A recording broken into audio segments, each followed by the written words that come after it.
Most people believe they know themselves better than anyone else. This fundamental assumption might be the very thing holding you back. Think about it for a moment.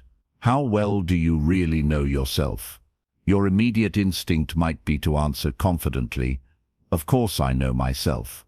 I live in this mind, this body, every day. I make thousands of decisions based on my preferences, my values, my beliefs. Who could possibly know me better than I know myself?" And yet, have you ever been surprised by your own reaction to something? Have you ever wondered why you keep making the same mistakes, falling into the same patterns? Have you ever looked back at a decision you made and genuinely couldn't understand your own reasoning? The truth is far more complex than we care to admit. Self-knowledge, genuine, honest understanding of who we are, is remarkably rare. We navigate through life wrapped in layers of stories, beliefs, and assumptions about ourselves that often have little connection to reality. Consider this: research in cognitive psychology has consistently shown that we are masterful self-deceivers. We maintain positive illusions about ourselves. We attribute our successes to personal qualities and our failures to external circumstances. We believe we're more talented, more ethical, and more objective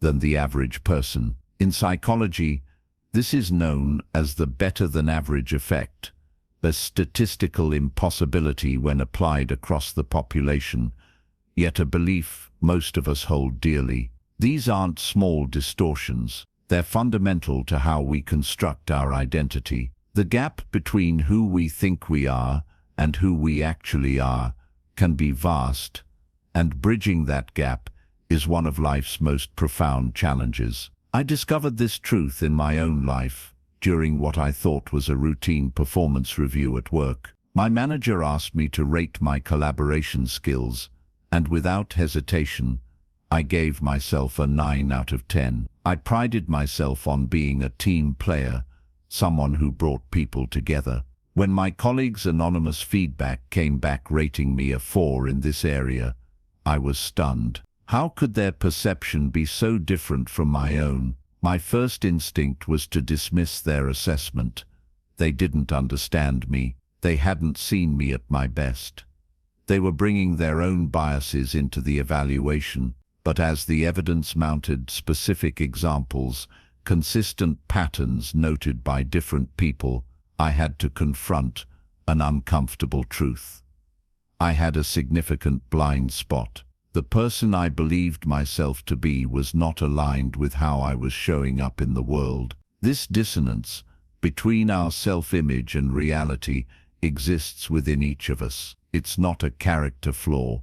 It's a natural consequence of how our minds work. Our brains are not designed primarily for accurate self-assessment, but for survival and social cohesion. We construct narratives that protect our sense of self, maintain our social standing, and allow us to function in complex environments without being paralyzed by insecurity or doubt. What areas of your life might contain these blind spots? Where might you be operating under illusions about your own capabilities, motivations, or impact? The question itself can be uncomfortable, which is precisely why so many avoid it. The discomfort we feel when confronting our true selves is one of the main reasons genuine self-knowledge remains elusive. It's easier to maintain comforting illusions than to face uncomfortable truths. We avoid looking too closely at our shortcomings,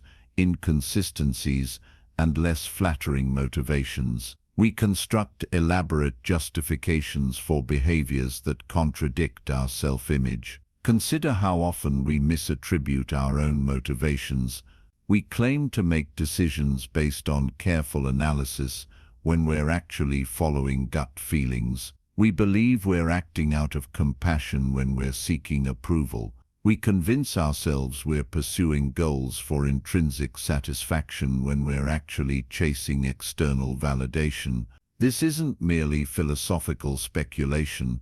It's supported by decades of research in psychology. When researchers ask participants to explain their choices in various experiments, people confidently provide reasons for decisions that were actually manipulated by experimental conditions. In other words, we make up plausible-sounding explanations for behaviors whose true causes remain hidden from us. The neurologist Robert Burton captured this phenomenon perfectly when he wrote, "The feeling of knowing is not the same as knowing. That confident sense that you understand yourself, your motivations, your capabilities, your character, is often just another mental construct, not an accurate reflection of reality." Think of someone you know who seems oblivious to a glaring personal trait, perhaps a friend who considers themselves exceptionally patient, but flies into frustration at the slightest inconvenience,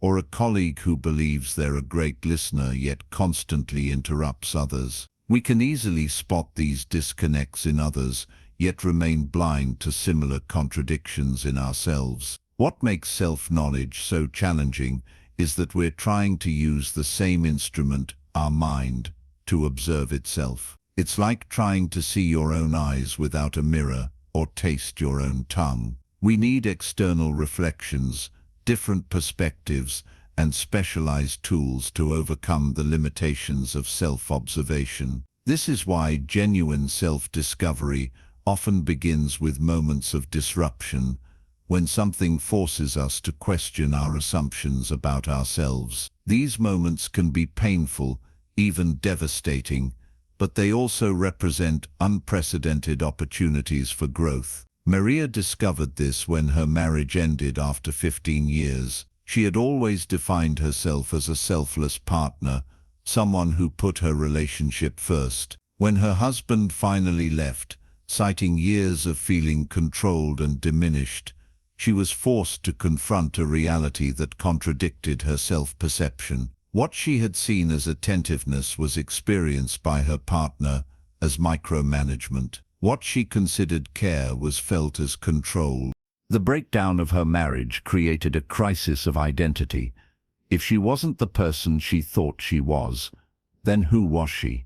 This painful question launched her on a journey of genuine self-discovery that eventually led to greater authenticity and more fulfilling relationships, but only after she was willing to question her most basic assumptions about herself. Most of us don't need such dramatic catalysts to begin the journey of self-knowledge.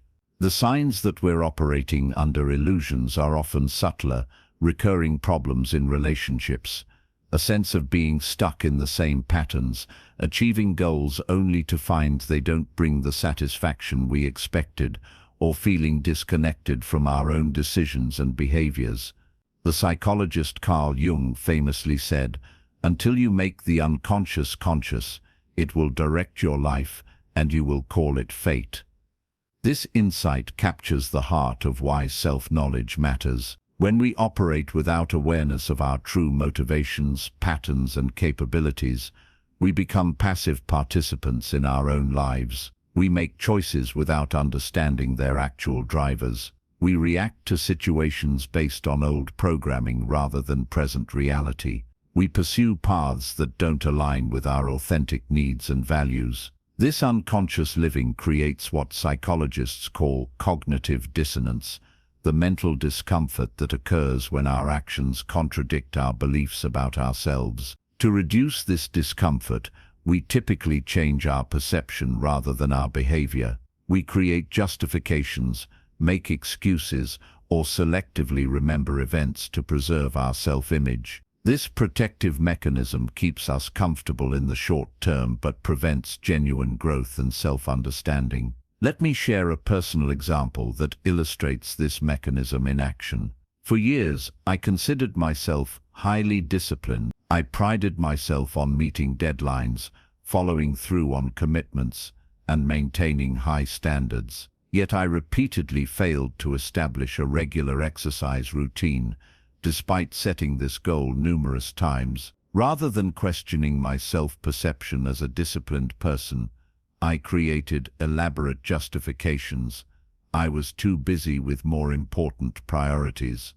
I had physical limitations that made exercise challenging. I was focused on mental rather than physical development. Each explanation preserved my identity as disciplined while explaining away the contradictory evidence. It wasn't until I was willing to examine this contradiction honestly that I discovered the truth.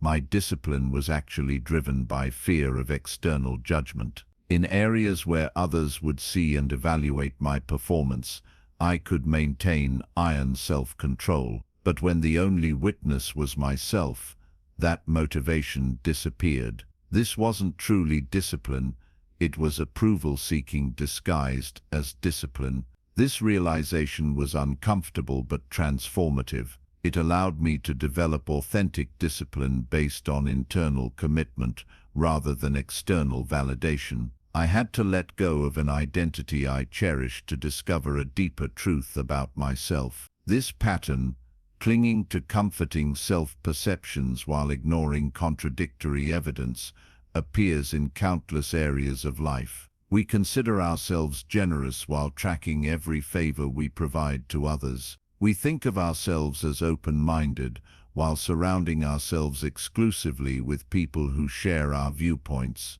We believe we're driven by purpose while making decisions based primarily on financial gain or status. These disconnects exist not because we're deliberately dishonest with ourselves, but because self-deception is built into our cognitive architecture. Our brains are prediction machines designed to create coherent narratives from incomplete information. When it comes to understanding ourselves, we fill in the blanks with what we want to believe rather than what's actually true. Consider how this plays out in your own life. What qualities or capabilities do you pride yourself on? Where might there be evidence that contradicts these self-perceptions? What patterns keep recurring in your life despite your best efforts to change them? These questions aren't meant to undermine your confidence, but to invite curiosity about the gap between your self-image and your lived reality. The biases that distort our self-perception are numerous and powerful. They include the self-serving bias, which leads us to take credit for successes while blaming failures on external factors; confirmation bias, which causes us to notice evidence that supports our existing beliefs while filtering out contradictory information; and hindsight bias, which makes past events seem more predictable than they actually were, creating an illusion that we understood situations better than we did. These biases aren't character flaws, they're features of normal human cognition. Recognizing them doesn't make them disappear, but it does allow us to compensate for them through structured reflection and external feedback. The journey toward self-knowledge requires courage precisely because it challenges these comforting illusions. It asks us to consider that we might be wrong about fundamental aspects of ourselves, not just surface-level preferences or habits, but core beliefs about our character, capabilities, and motivations. James experienced this when he finally acknowledged his addiction to alcohol after years of convincing himself he merely enjoyed social drinking. The gap between his self-perception as someone who could stop any time and the reality of his dependence had grown too large to ignore. Accepting this truth meant relinquishing an identity he had carefully constructed, the successful professional who simply worked hard and played hard, and admitting vulnerability he had long denied. The initial acknowledgement was painful, but it opened the door to authentic growth. Once James could see himself clearly, without the distorting lens of self-justification, he could make choices aligned with his actual circumstances rather than his preferred narrative. This clarity, though initially uncomfortable, ultimately led to greater freedom and authenticity. This pattern appears repeatedly in stories of transformation. The journey toward self-knowledge often begins with a willingness to question who we think we are, to hold our identities lightly enough that we can see beyond them. This doesn't mean abandoning all sense of self, but rather developing a more fluid, honest relationship with our own narrative. The psychologist and meditation teacher Tara Brach describes this as radical acceptance, the capacity to acknowledge our full experience, including the parts that don't match our preferred self-image, without judgment or resistance. This acceptance paradoxically creates the conditions for genuine change, because we're finally working with reality rather than fighting against it. Consider an area of your life where you feel stuck or frustrated. How might your own self-perception be contributing to this situation? What assumptions about yourself might you need to question? What identities have you become attached to that might be limiting your growth? These questions point to another crucial aspect of self-knowledge: understanding the stories we tell about ourselves. We are narrative creatures. We make sense of our lives through the stories we construct about who we are, where we came from, and where we're going. These narratives can be empowering or limiting, accurate or distorted, conscious or unconscious. Many of our most powerful self-stories were formed in childhood, often in response to challenging circumstances. A child who receives attention primarily when achieving might develop a narrative of "I am valuable when I succeed." A child who is repeatedly criticized might adopt the story "I am fundamentally flawed." These narratives, formed before we had the cognitive capacity to evaluate them critically, can drive our behavior throughout adulthood if left unexamined. Sarah grew up with parents who were emotionally volatile and unpredictable. As a child, she learned to be acutely attuned to others' emotions, constantly scanning for signs of potential conflict or disapproval. This hypervigilance served a protective function in her childhood environment, helping her navigate unpredictable emotional terrain. As an adult, Sarah considered her emotional sensitivity a strength, and in many ways it was. She could read rooms with remarkable accuracy and anticipate others' needs before they were expressed. But this same hypervigilance made relaxation nearly impossible.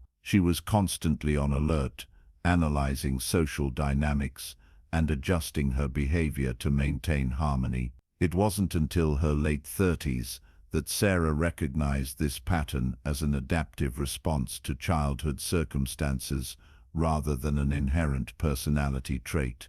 This recognition didn't diminish her empathic abilities, but it allowed her to modulate them, to distinguish between situations that required heightened awareness and those where she could relax her vigilance.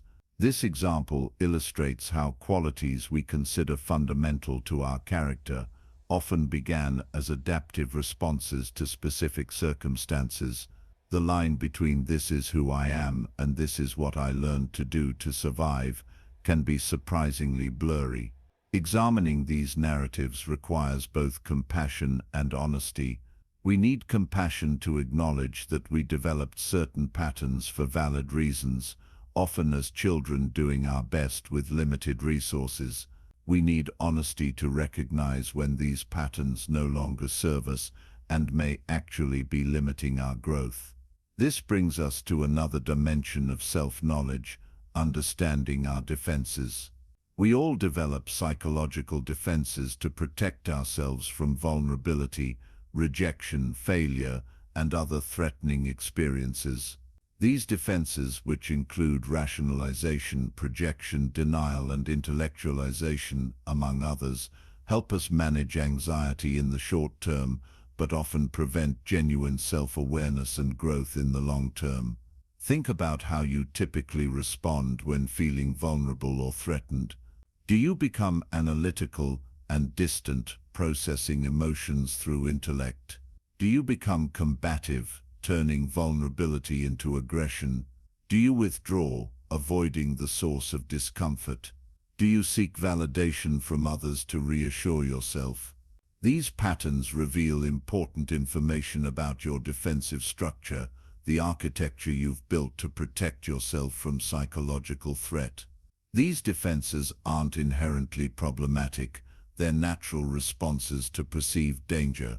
The issue arises when they operate automatically outside our awareness, preventing us from responding flexibly to present circumstances. When defenses become rigid, they limit our options and distort our perception. Michael, a successful attorney, prided himself on his rationality. He approached emotional situations with logical analysis, breaking down conflicts into their component parts and seeking evidence-based solutions. This approach served him well professionally, but created distance in his personal relationships.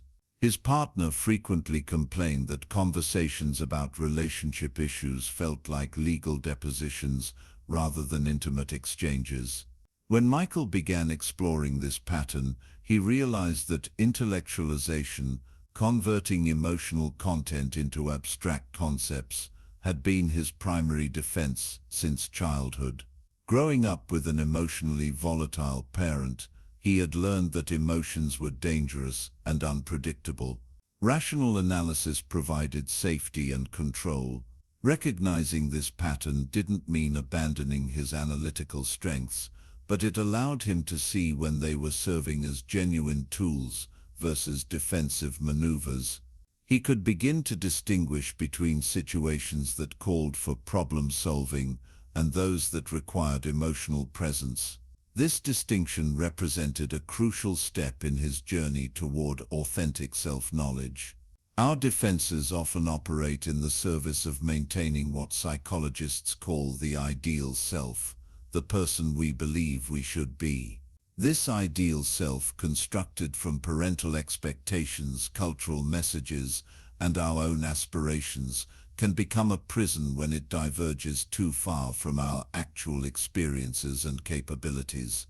The gap between our ideal self and our real self creates psychological tension. We try to bridge this gap through various strategies. We might deny aspects of ourselves that don't fit the ideal, project unacceptable qualities onto others, or develop compensatory behaviors that create an illusion of being the person we think we should be. These strategies consume tremendous psychic energy and prevent authentic connection, both with ourselves and with others. They keep us trapped in performances rather than allowing us to live from genuine presence. Consider how this dynamic might operate in your own life. What expectations do you hold about the person you should be? Where did these expectations originate? How do you respond when you fall short of these ideals? The answers to these questions reveal important information about the architecture of your self-concept and the defenses you've constructed to maintain it. True self-knowledge requires distinguishing between these idealized self-images and your actual experience. This doesn't mean abandoning aspirations or values, but rather developing a more honest relationship with your current reality as the foundation for authentic growth. This distinction points to a paradox at the heart of self-development. Genuine growth begins with accepting yourself as you are, not as you think you should be. As psychologist Carl Rogers observed, the curious paradox is that when I accept myself just as I am, then I can change. This acceptance isn't passive resignation, but active acknowledgement of reality. It's the difference between saying, "I'm terrible with money, and that's just how it is," versus "I currently struggle with financial management, and I can see the patterns that contribute to this difficulty." The former statement closes the door to growth. The latter opens it by combining honest assessment with the possibility of change. Developing this kind of clear-eyed self-awareness requires both internal reflection and external feedback. We need contemplative practices that allow us to observe our own thoughts, emotions, and patterns with greater objectivity. We also need relationships that provide honest mirrors, people who can reflect back to us aspects of ourselves we cannot see directly. This brings us to another crucial dimension of self-knowledge, understanding the difference between our essential nature and our conditioned patterns. Many spiritual and psychological traditions distinguish between the authentic self, our fundamental nature, and the conditioned self, the collection of habits, reactions, and beliefs we've accumulated through life experience. This distinction isn't merely theoretical, it has profound practical implications. When we identify completely with our conditioned patterns, we experience them as fixed and unchangeable. This is just who I am. When we recognize them as learned responses distinct from our essential nature, we gain the freedom to choose different ways of being. Elena discovered this distinction during a period of intense career dissatisfaction. As a high-achieving professional, she had always defined herself through accomplishment and recognition. Her sense of self was so thoroughly intertwined with professional success that the thought of changing directions triggered what felt like an existential crisis. Who would she be if not the accomplished executive she had worked so hard to become? Through a process of deep reflection, Elena began to distinguish between her conditioned identity, the collection of achievements, roles, and social recognition she had accumulated, and a more essential sense of self that existed independent of these external markers. This distinction didn't diminish the value of her accomplishments, but created space for growth beyond the limitations of her existing self-concept. This ability to distinguish between who we are and the stories we tell about ourselves represents a crucial milestone in self-knowledge. It allows us to hold our identities more lightly, making space for growth and transformation beyond the boundaries of our existing self-concept. The journey toward self-knowledge isn't linear or finite. It's an ongoing process of discovery, a spiral that returns to similar questions at deeper levels. As we peel away layers of conditioning, defense, and self-deception, we encounter new dimensions of ourselves that require fresh inquiry and integration. This journey isn't always comfortable. There's a reason we develop elaborate strategies to avoid seeing ourselves clearly. Self-knowledge requires facing aspects of ourselves we may have spent years avoiding: our vulnerabilities, our contradictions, our capacity for both compassion and cruelty, our fears and unfulfilled longings. Yet this discomfort is the doorway to authentic growth. When we're willing to see ourselves with greater clarity, neither inflating our virtues nor fixating on our flaws, we create the conditions for genuine transformation. We move from unconscious reaction to conscious response, from rigid identity to fluid possibility. Think about areas in your life where you feel most alive, most authentic, moments when you're not performing or striving to meet expectations, but simply being. These experiences offer glimpses of what lies beyond the conditioned self, pointing toward a more essential identity that exists beneath the accumulated layers of social conditioning and psychological defense. Cultivating self-knowledge isn't about achieving a perfect understanding of yourself, but an impossible goal, given the complexity and ongoing evolution of human consciousness. Rather, it's about developing a more honest, compassionate, and curious relationship with your own experience. It's about learning to observe yourself with greater clarity while suspending judgment. This observational capacity, what psychologists call metacognition and contemplative traditions call mindfulness, is perhaps the most powerful tool for developing genuine self-knowledge. It allows us to witness our thoughts, emotions, and behaviors without immediately identifying with them or reacting to them. This witnessing creates space between stimulus and response, between conditioned patterns and conscious choice. As we develop this capacity, we begin to recognize the difference between the content of our experience, specific thoughts, emotions, and sensations, and the awareness that observes this content. This distinction is crucial because it allows us to relate to our experience rather than from our experience. We can notice anger arising without becoming anger, We can observe anxiety without being consumed by it. We can recognize patterns of thinking without accepting them as absolute truth. This observational stance doesn't mean becoming detached or dissociated from your experience. On the contrary, it allows for deeper engagement because you're no longer caught in automatic reactions. You can respond from choice rather than compulsion, from present awareness rather than past conditioning. The illusion of self-knowledge, the belief that we already know ourselves fully, is perhaps the greatest obstacle to genuine self-discovery.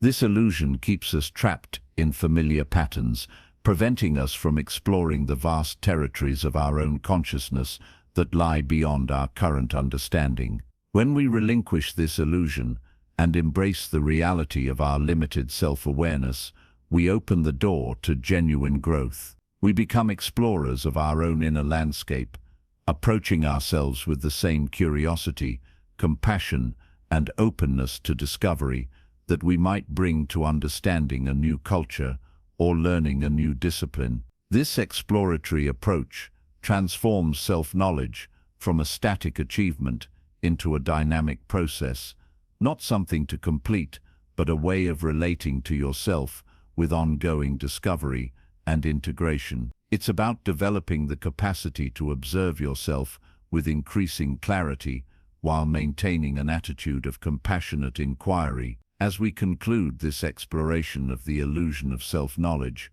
consider this: what might become possible in your life if you were willing to question your most basic assumptions about yourself. What doors might open if you could see beyond the limiting narratives you've constructed? What freedom might you discover in releasing identities that no longer serve your growth? The journey toward authentic self-knowledge begins with these questions, not with absolute answers, but with a willingness to explore beyond the comfortable boundaries of your existing self-concept. This exploration isn't always easy, but it offers something far more valuable than comfort: the possibility of genuine freedom, deeper connection, and a life aligned with your authentic nature rather than your conditioned patterns. The tools and practices for developing this kind of self-awareness are numerous and varied. They include mindfulness meditation, which cultivates the capacity to observe your experience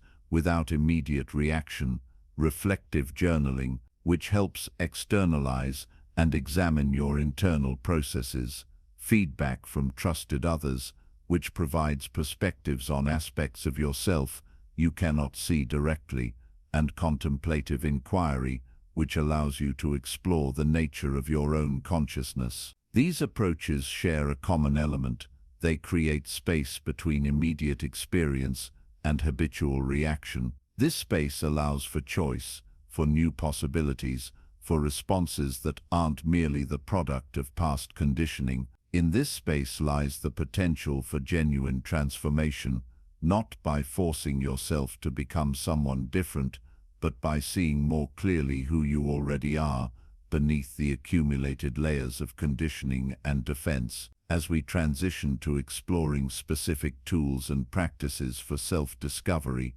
remember that the journey towards self-knowledge isn't about adding more information or achieving a perfect understanding. It's about removing the obstacles to seeing clearly, the beliefs, assumptions, and identifications that distort your perception of yourself and limit your capacity for growth. The recognition that we don't know ourselves as well as we think we do isn't cause for discouragement, but for curiosity.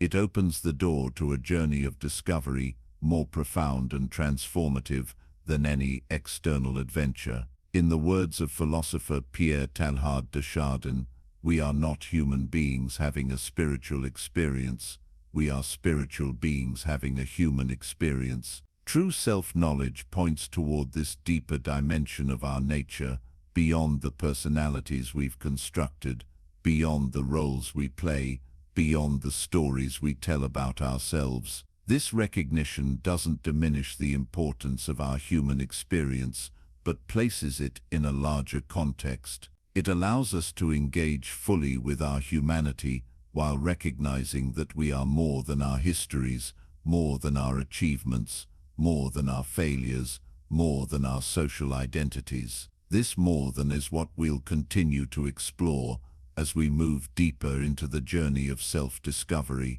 Have you ever felt like you're living someone else's life? Like you're following a script written by family expectations, societal pressures, or cultural norms that never quite fit who you truly are? This disconnect isn't just uncomfortable, it's the root of much of our modern discontent. The journey inward isn't a luxury, it's essential for authentic living. Without understanding who we truly are beneath the layers of conditioning, we navigate life like sailors without a compass, at the mercy of whatever winds happen to blow our way. Self-discovery isn't some mystical process reserved for monks on mountaintops or therapists' couches. It's practical work available to anyone willing to look honestly at themselves. The tools I'm about to share have been refined across centuries and cultures, proven effective for countless individuals seeking clarity about their authentic nature.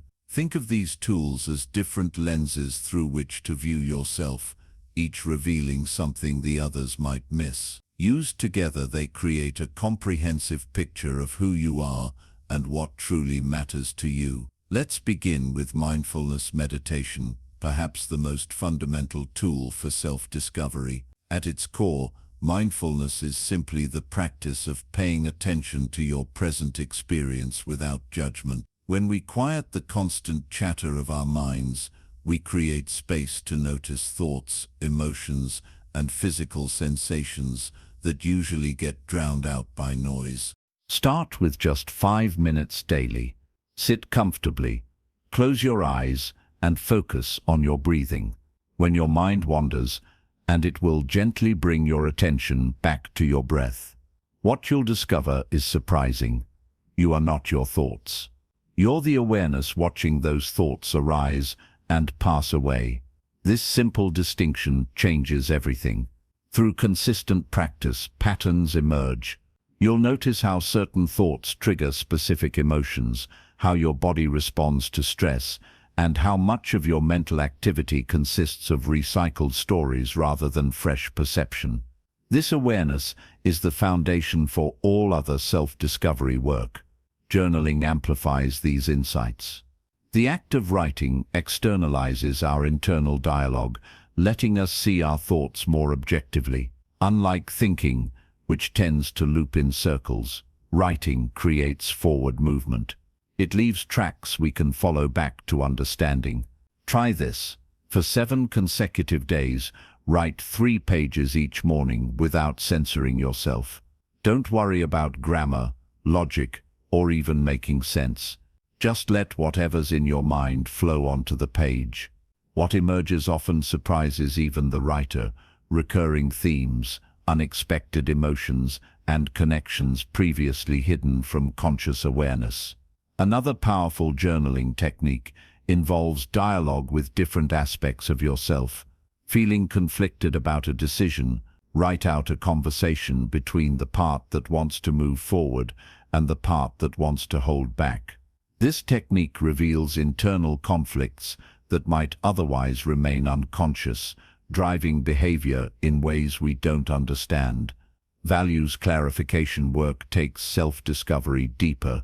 While personality traits describe how we tend to behave, values define what matters most to us. When we live in alignment with our core values, we experience fulfillment. When we don't, we feel that nagging sense that something's missing. Imagine being at the end of your life, looking back.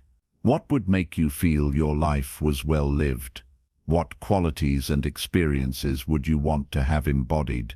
This isn't about achievements or acquisitions, but about how you showed up in the world. Was it courage that mattered most? Creativity, connection, contribution? Compile your own list of potential values, then narrow it down to the 5 or 6 that resonate most deeply. These become your personal compass points, helping you evaluate decisions large and small. Our personal narratives, The stories we tell about ourselves shape our identity in profound ways. Many of these stories formed during childhood when we lacked the perspective to interpret events accurately. As adults, we can revisit these narratives with fresh eyes. Consider the stories you tell about yourself. I'm not creative. I always mess up relationships. I'm bad with money. Are these actual truths or interpretations that hardened into beliefs? Challenge these stories by looking for contradictory evidence. When have you shown creativity? What relationships have worked well? When have you made sound financial decisions? By rewriting limiting narratives, you free yourself to grow beyond artificial constraints. This doesn't mean creating fantasy or denying reality. It means seeing yourself with more accuracy and compassion. Personality assessments offer another valuable lens for self-discovery. While no assessment captures the full complexity of a human being, good ones provide language for patterns you may have sensed but couldn't articulate. Whether exploring your Myers-Briggs type, Enneagram number, or strengths profile, the value lies not in the label, but in the self-reflection it prompts. Does this description feel accurate? Where does it miss the mark? The places where you diverge from typical patterns are often where your uniqueness shines through. Use these frameworks as starting points for exploration rather than definitive answers. The best assessments don't put you in a box. They help you understand which boxes you've unknowingly placed yourself in, so you can step out of them.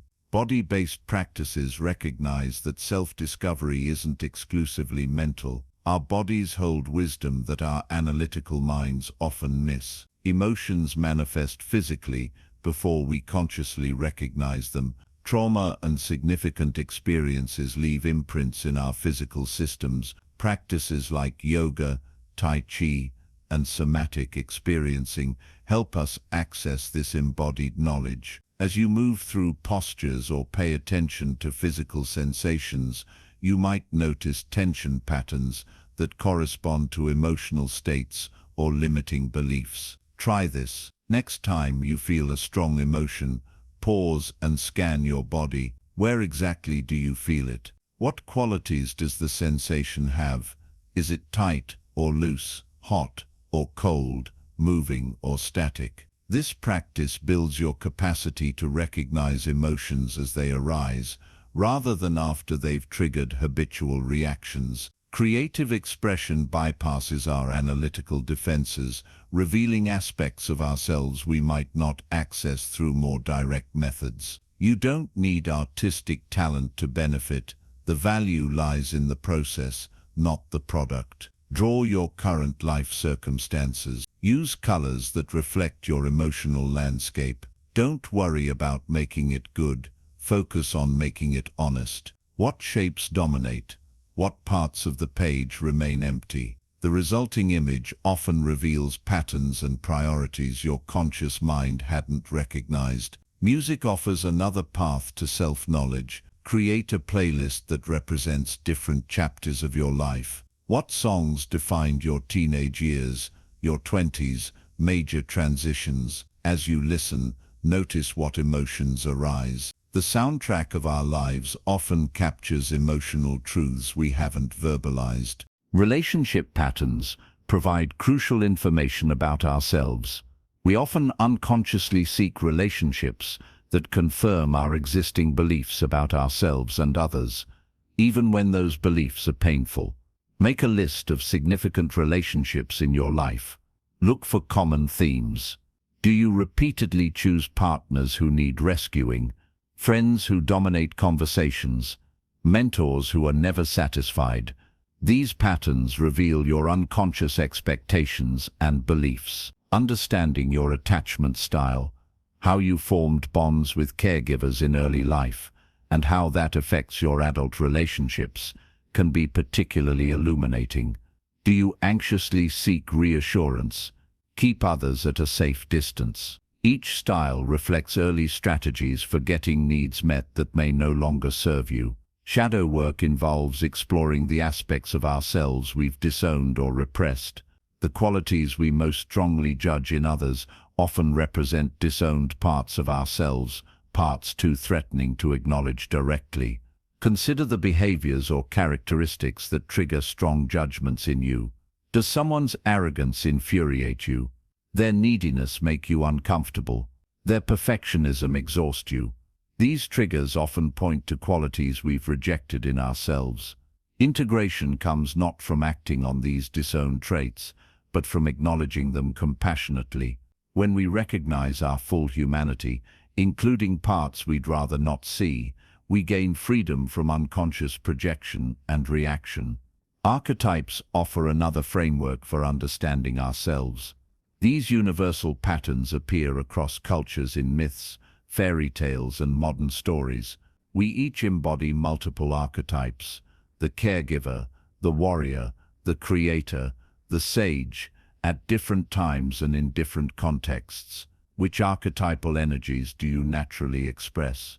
Which remain undeveloped? Understanding your archetypal patterns helps you recognize when you're operating from familiar territory versus stretching into growth edges. Nature connection practices recognize that we understand ourselves better when we step out of purely human contexts. Natural settings, with their simplicity and authenticity, provide perspective on our complex lives. Spend time alone in nature, without distractions. Notice how your thought patterns change. Many people report a quieting of the critical mind and a sense of connection to something larger than themselves. This experience offers valuable contrast to our default state, revealing how much of our normal consciousness is culturally constructed rather than intrinsic. Feedback from others provides essential balance to self-reflection. We all have blind spots, aspects of ourselves clearly visible to others, but hidden from our own awareness. Select a few people who know you well and whom you trust to be both honest and kind. Ask specific questions. When do you see me at my best? What patterns might be holding me back? What strengths do you see that I might undervalue? Listen without defending or explaining. The goal isn't to accept others' perceptions as more accurate than your own, but to include them in your overall understanding. The truth usually lies somewhere between how we see ourselves and how others see us. Volunteering and service work reveal aspects of ourselves that might remain dormant in our regular routines. When we step into unfamiliar environments and roles, new facets of our personality emerge. Choose volunteer opportunities that stretch you beyond your comfort zone. If you're analytical, try working with children. If you're action-oriented, try a contemplative setting. The contrast often highlights both your strengths and your growth edges. Life mapping provides perspective on your journey so far. Create a timeline of significant events, transitions, and turning points in your life. Mark periods of growth and stagnation, joy and difficulty. Step back and look for patterns. What circumstances have consistently brought out your best? When have you felt most alive? What challenges repeatedly appear? The patterns reveal values, strengths, and unresolved themes that might otherwise remain invisible. Digital detox creates space for authentic self-connection. Our devices constantly pull our attention outward, reinforcing external validation and comparison. Temporarily stepping away from social media, news feeds, and entertainment allows your own thoughts and feelings to emerge more clearly. Try a 24-hour period completely free from screens. Notice how your attention changes. What thoughts arise when you're not constantly distracted? What emotions surface when not immediately soothed by digital noise? This practice reveals how much of what we think of as our thoughts actually consists of absorbed external content. Contemplative inquiry involves asking deep questions and sitting with them over time. Unlike problems meant to be solved immediately, Contemplative questions work on us gradually, revealing layers of meaning as we live with them. Questions like, what am I avoiding seeing about myself? Or what would I do if I weren't afraid? Act as doorways to deeper understanding. Don't rush to answer. Let the questions accompany you through daily activities, noticing when insights arise naturally. Genealogical research connects us to a longer story, learning about our ancestors, their struggles, resilience, values, and limitations provides context for our own patterns. Many behaviors and beliefs we consider purely personal have roots in family systems that go back generations. Interview older family members about their lives and those who came before them. Look for themes that resonate with your own experience. This work helps distinguish between patterns you've consciously chosen and those you've inherited without examination. Professional guidance from therapists, coaches, or spiritual directors provides structured support for self-discovery. These relationships offer both accountability and perspective that's difficult to achieve alone. The right guide doesn't tell you who you are, but helps you discover yourself through skilled questioning and reflection. They notice patterns you might miss and challenge blind spots with compassion. While self-guided exploration is valuable, working with a professional often accelerates the process significantly. As you employ these tools, remember that self-discovery isn't about reaching a fixed destination. The self is not a static entity to be found once and for all, but a dynamic process continually unfolding. The goal isn't to arrive at a definitive answer, but to develop an ever more nuanced understanding of who you are becoming. Also, self-discovery isn't separate from life, it happens through life. Each challenge, relationship, and achievement reveals another facet of who you are. The tools I've shared simply help you extract more meaning from experiences you're already having.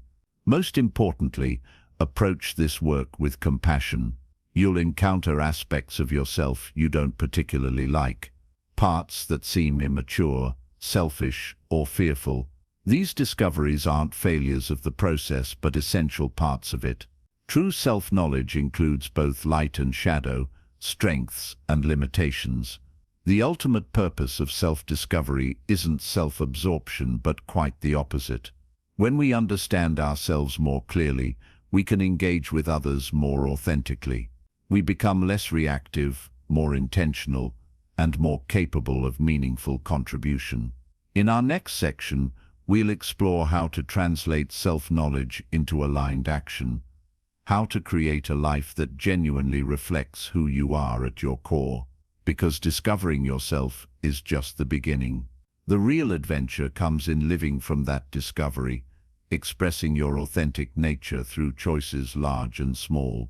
What parts of yourself have you kept hidden, even from your own awareness? What might become possible if you reclaimed those disowned aspects of your nature? As we continue this exploration together, I encourage you to approach these questions with both courage and gentleness. The journey inward isn't always comfortable, but it's invariably worthwhile. Now that we've explored the tools for self-discovery and begun to develop a clearer lens of self-perception, we arrive at perhaps the most transformative aspect of knowing yourself, breaking through your stories. What story are you living right now? Not the events of your day or week, but the deeper narrative that shapes how you interpret everything that happens to you. The invisible framework that determines what you notice, what you ignore, what you believe is possible, and what you assume is fixed. These stories are so embedded in our consciousness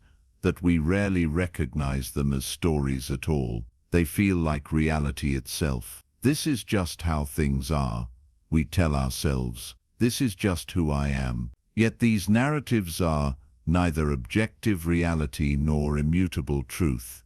They are constructed interpretations that we can examine, question, and ultimately transform. Think about a challenging situation you're facing right now. Notice the immediate explanation your mind generates about what's happening and why. My boss doesn't appreciate my contribution.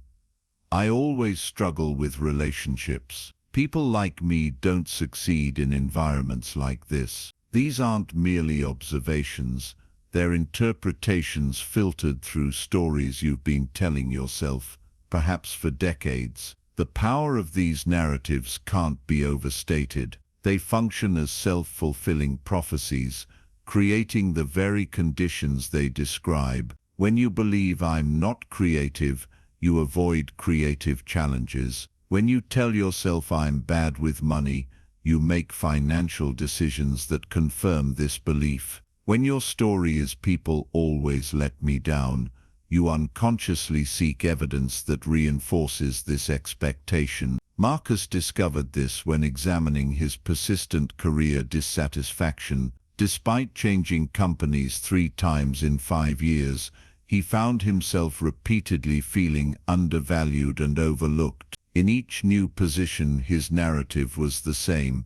My contributions aren't recognized because management doesn't understand the technical complexity of my work. This story felt completely true to him. It perfectly explained his experience and absolved him of responsibility for the situation. It wasn't until a particularly insightful mentor asked, "What if that explanation isn't the whole truth?"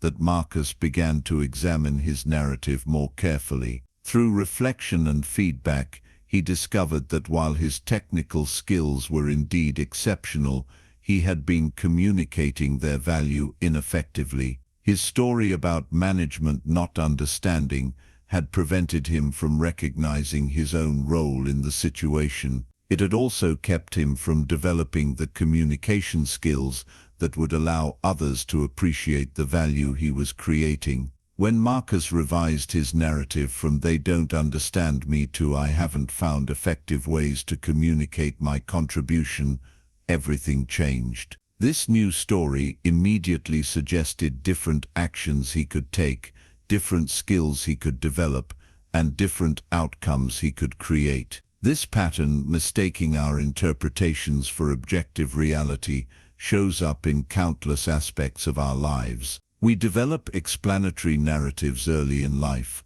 to make sense of our experiences, particularly challenging or painful ones. These narratives formed when our cognitive and emotional capacities were still developing, often become rigid frameworks through which we filter all subsequent experience. A child who experiences inconsistent care might develop the narrative, "I can't depend on others," or "my needs are a burden." A student who struggles in a particular subject might adopt the story, "I'm not intelligent," rather than "this approach to learning doesn't match my strengths." These interpretations, reasonable given the limited perspective and coping resources of a child, can become prison cells when carried unexamined into adulthood. The good news is that once we recognize these narratives as constructed interpretations rather than immutable truths, we gain the power to revise them. Not through positive thinking or affirmations that deny reality, but through more accurate, nuanced stories that better reflect our complete experience and expand our sense of possibility. This process begins with identifying the core narratives that shape your life. These stories often reveal themselves through patterns, recurring situations, relationships, or emotional responses that seem to follow a familiar script. They also appear in the language you use to explain your experiences, particularly in phrases like "I always," "I never," "people always," or "the world is." Consider the difference between these two statements. "I failed at this project" versus "I'm a failure." The first describes a specific event. The second interprets that event as evidence of an inherent, unchangeable identity. Or consider, "I'm experiencing anxiety about this presentation" versus "I'm an anxious person." One describes a temporary state, the other enshrines that state as a fixed characteristic. These subtle linguistic distinctions reveal profound differences in how we interpret our experiences. They also suggest different possibilities for change. If you're experiencing anxiety, you can develop tools to manage that experience. If you're inherently an anxious person, the implication is that anxiety is simply who you are, an immutable fact, rather than a changeable state. Let's examine some of the most common limiting narratives that prevent authentic self-knowledge and the alternative interpretations that create space for growth. The perfectionist narrative sounds like, anything less than perfect is failure. This story often develops in children who received praise and attention primarily for achievements rather than for their inherent value. The perfectionist learns that love and acceptance are conditional on flawless performance, creating a relentless inner critic that prevents authentic self-acceptance. Elena lived with this narrative for decades. As a high-achieving professional, she constantly set impossible standards for herself, working longer hours than colleagues and obsessing over minute details in her presentations. While her work was indeed exceptional, the cost was severe: chronic stress, deteriorating health, and an inability to enjoy her accomplishments. Her breakthrough came when she recognized that perfectionism wasn't actually serving her excellence, it was undermining it. By revising her narrative from anything less than perfect is failure to excellence comes through iteration and growth, she created space for a more sustainable and ultimately more successful approach to her work. The victim narrative sounds like, bad things happen to me because the world is against me. This story often emerges from experiences of genuine hardship or trauma, where difficult circumstances truly were beyond one's control. The challenge arises when this interpretation extends beyond those specific circumstances to become a global explanation for all difficulties. James carried this narrative for years after a period of significant financial setbacks. His story, "The System is Rigged Against People Like Me," explained his difficulties within a framework that absolved him of agency. While there were indeed systemic factors that had contributed to his challenges, this all-encompassing narrative prevented him from recognizing opportunities within his control. His breakthrough began when he revised his story to acknowledge both external constraints and personal agency. Some systems create unfair advantages, and I have the power to navigate strategically within those systems. This more nuanced narrative honored the reality of structural challenges while reclaiming his capacity for effective action. The fixed identity narrative sounds like, "This is just who I am, I can't change." This story often crystallizes around early feedback about personality traits or capabilities. A child who is told they're the shy one or not a math person may incorporate these labels into their core identity, creating artificial boundaries around their potential. Sarah had always defined herself as not creative. This narrative traced back to elementary school, where her artistic abilities were compared unfavorably to her sisters. For decades, she avoided activities requiring creative thinking, believing they were simply not her strength. Her breakthrough came when a work project required her to develop innovative solutions to a complex problem. With no choice but to engage her creativity, she discovered capabilities she had never recognized. This experience allowed her to revise her narrative from "I'm not creative" to "I have creative capacities I haven't fully explored."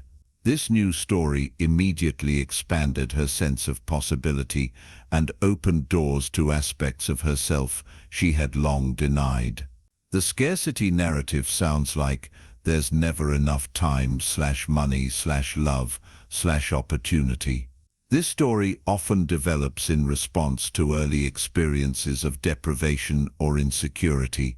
It creates a lens of limitation that colors all experiences, making it difficult to recognize abundance even when it's present. Michael carried this narrative in his approach to time. No matter how efficiently he managed his schedule, he perpetually felt rushed and overwhelmed.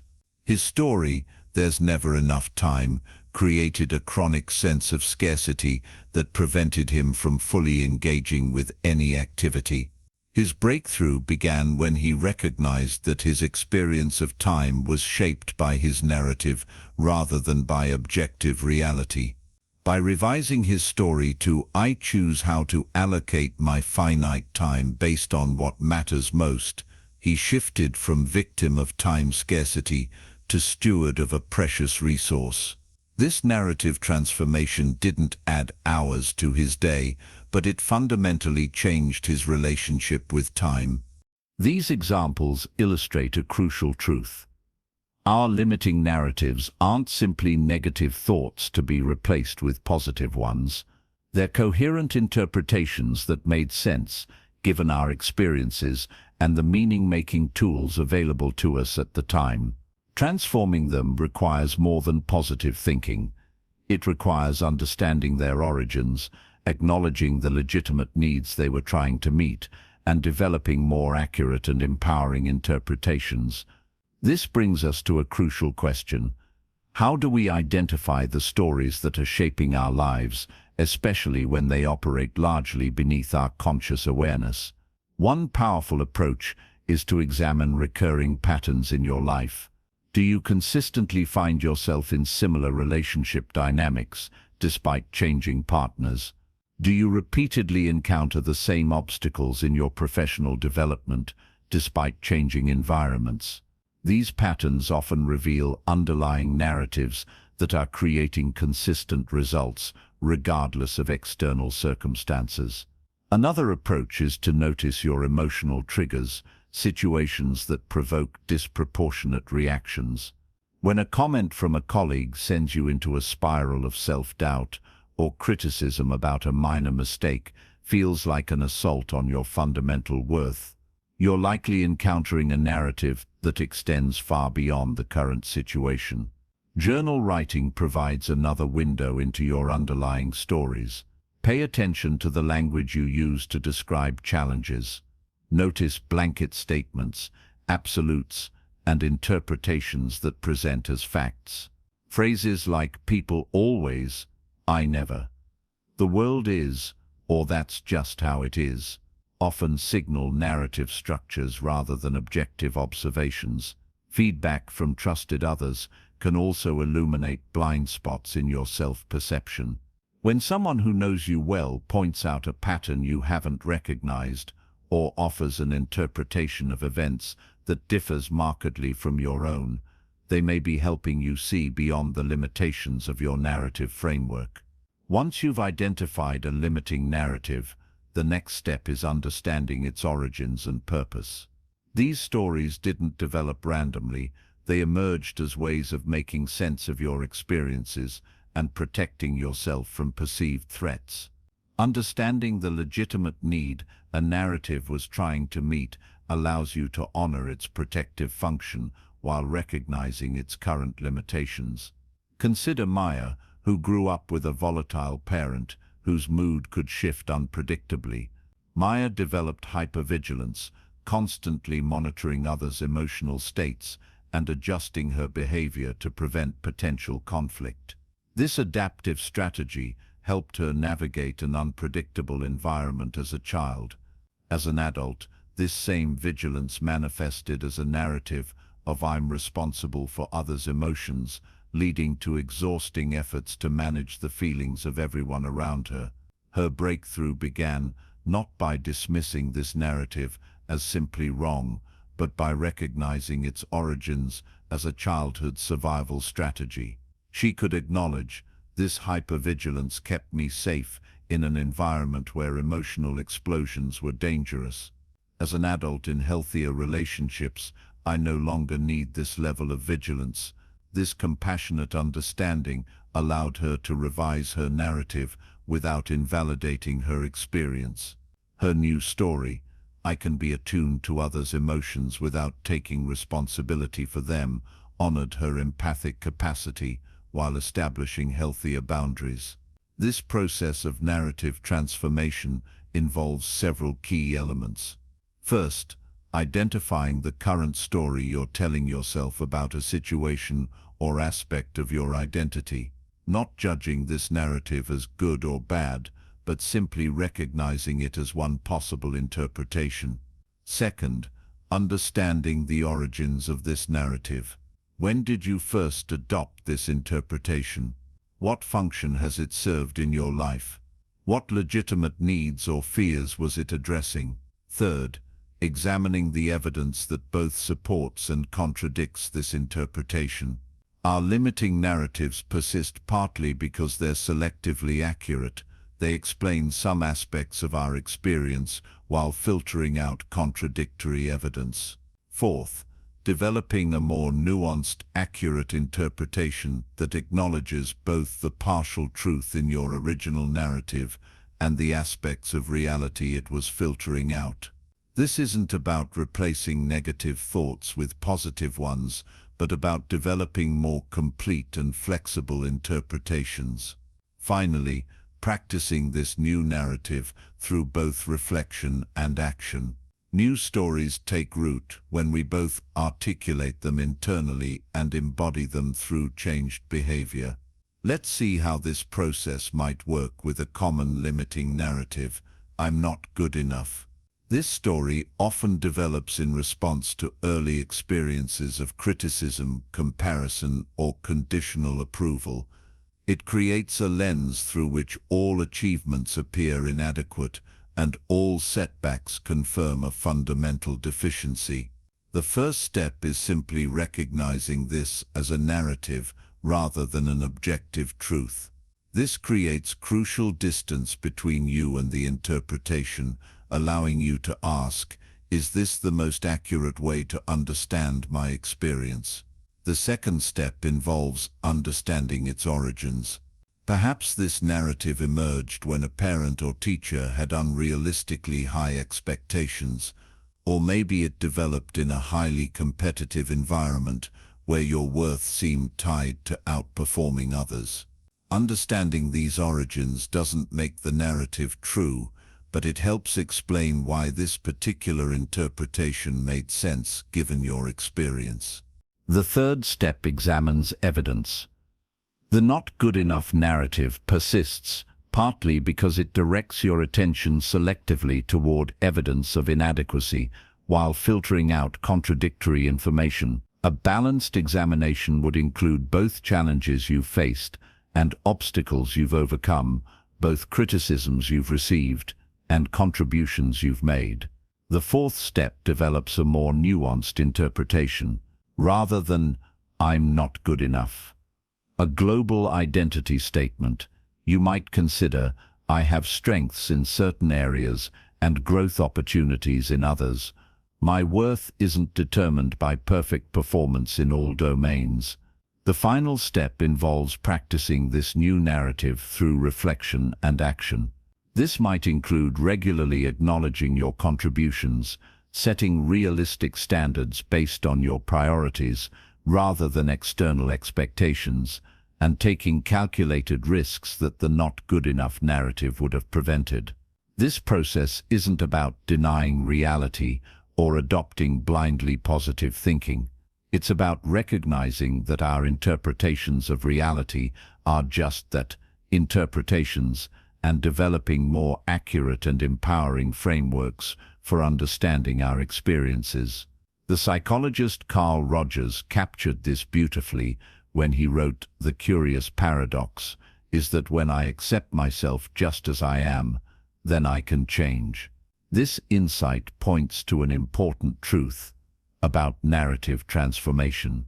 It begins not with rejecting your current story, but with fully understanding it. Only then can you recognize both its partial validity and its limitations. This approach differs fundamentally from positive affirmations or forced optimism. Those approaches often create internal conflict because they ask you to adopt beliefs that contradict your lived experience. Effective narrative transformation doesn't deny your experience. It reinterprets it within a more complete and flexible framework. Consider how this process might apply to another common limiting narrative: I can't trust others. This story often develops in response to experiences of betrayal, abandonment, or inconsistent care. It creates a protective barrier that prevents potential hurt, but also blocks authentic connection. Rather than dismissing this narrative as simply negative or trying to force yourself to trust indiscriminately, the transformation begins with understanding this caution developed for valid reasons. It protected me from people who proved unreliable.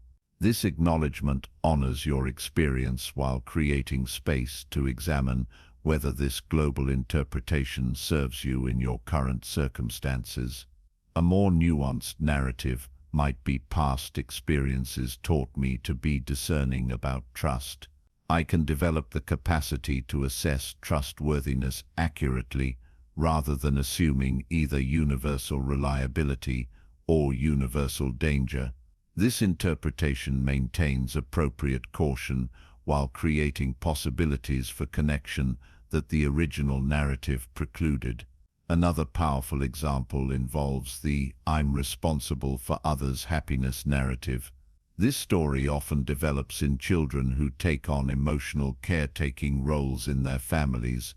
It creates a pattern of excessive responsibility and boundary confusion that persists into adult relationships. Transforming this narrative begins with recognition and understanding. This sense of responsibility developed when I needed to manage others' emotions to maintain my security. It reflected my empathy and adaptability in challenging circumstances. This compassionate perspective honors the legitimate origins of the narrative while creating space to examine its current impact. A more empowering interpretation might be: I can care deeply about others' well-being without taking responsibility for their emotional states. My empathy is valuable when balanced with appropriate boundaries. This narrative maintains connection and compassion while releasing the unsustainable burden of managing others' internal experiences. These examples illustrate a crucial aspect of narrative transformation. It's not about swinging from one extreme to another, but about developing more nuanced, flexible interpretations that reflect the complexity of human experience.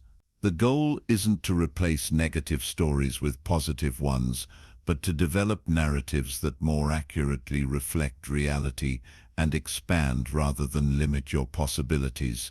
This process of narrative transformation represents one of the most profound dimensions of self-knowledge. When you recognize that you are not your stories, that you are the awareness that can observe, evaluate, and revise those stories, you reclaim tremendous power over your experience. This distinction between you and your narratives creates what psychologists call psychological flexibility, the capacity to adapt your perspective and behavior based on what a situation requires rather than what your habitual interpretations dictate. This flexibility is strongly associated with mental health, relationship satisfaction, and overall well-being. Think about how your life might change if you could recognize when you're caught in a limiting narrative and consciously shift to a more empowering interpretation. How might your relationships transform if you could distinguish between patterns created by your expectations and the actual behavior of others? How might your career evolve if you could recognize when realistic assessments of your capabilities are actually outdated stories from your past? The capacity to recognize and revise your narratives doesn't develop overnight. It's a skill built through consistent practice and often benefits from structured approaches. Here are some powerful methods for developing this capacity. Cognitive restructuring involves systematically examining the evidence for and against your interpretations. When you notice a limiting narrative arising, "I'll never succeed at this," you can investigate whether this global permanent interpretation accurately reflects reality? What evidence contradicts this assessment? What alternative explanations might account for current challenges? Narrative therapy, developed by Michael White and David Epstein, helps people externalize problems by distinguishing between their identity and the narratives that have shaped their experience. Rather than seeing yourself as an anxious person, you might recognize that anxiety has influenced how I approach certain situations. This distinction creates space between you and the problem, allowing for a different relationship with the experience. Mindfulness practices develop the capacity to observe your thoughts without immediately identifying with them.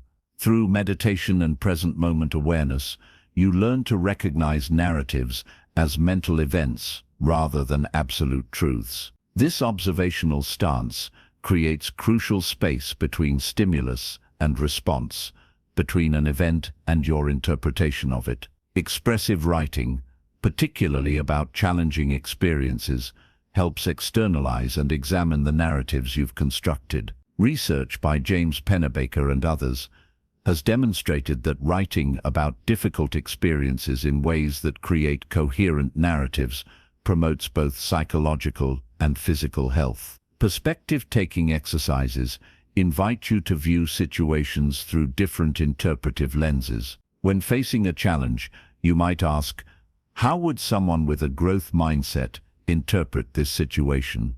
How would someone who deeply believes in their capabilities approach this obstacle? These questions reveal how different narratives generate different possibilities for action. These approaches share a common element.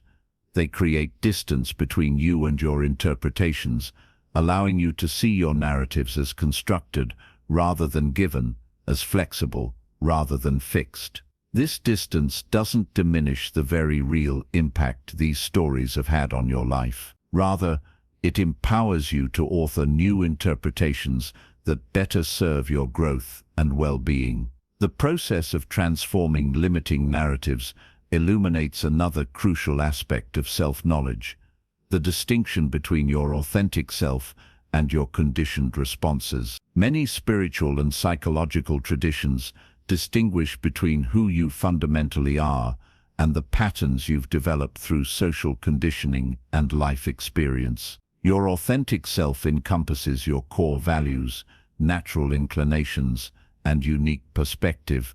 What remains when socially constructed identities and defensive adaptations are stripped away? Your conditioned responses include the beliefs, behaviors, and self-concepts you've developed to navigate social expectations and protect yourself from perceived threats. This distinction isn't merely philosophical, it has profound practical implications. When you identify completely with your conditioning, change feels threatening because it seems to undermine who you are. When you recognize conditioning as distinct from your essential nature, you gain tremendous freedom to examine and revise patterns that no longer serve you. Consider how this distinction might apply to someone who has built their identity around academic achievement. If this person believes their intellectual accomplishments determine their fundamental worth, any academic setback threatens their core identity.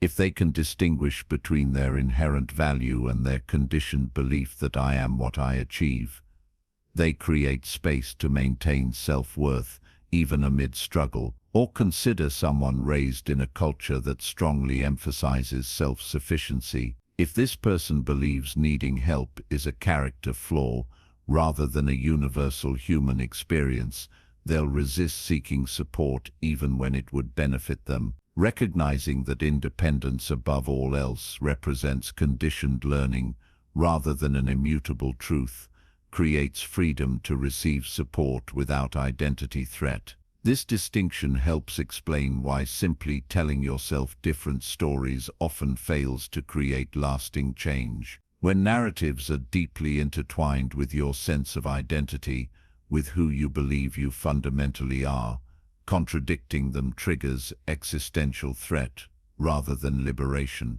Effective narrative transformation therefore requires safe passage through this identity threat. It involves recognizing that you are more than the stories you've been telling about yourself, that your fundamental worth and being exist independent of any particular self-concept or life narrative. This recognition doesn't happen through intellectual understanding alone. It emerges through experiences that allow you to directly contact a sense of self beyond your social identities and psychological defenses. These experiences might come through contemplative practices like meditation, through creative expression that bypasses your usual self-concepts, through relationships that reflect back aspects of yourself you haven't recognized, or through transformative challenges that reveal capacities beyond what your narrative suggested were possible. Sarah experienced this distinction during a leadership retreat that included extended periods of silent reflection. Having always defined herself as not spiritual and too analytical for meditation, she expected to endure rather than benefit from these contemplative practices. To her surprise, she discovered a capacity for present-moment awareness that transcended her usual analytical processes. This experience didn't negate her analytical strengths, but it revealed that her identity, as the analytical one, represented a partial truth rather than a complete description of her capabilities. She could be both analytical and intuitive, both structured and open to emergence. This expanded self-concept created new possibilities in both her professional and personal life. Michael had a similar breakthrough through creative writing. Having always seen himself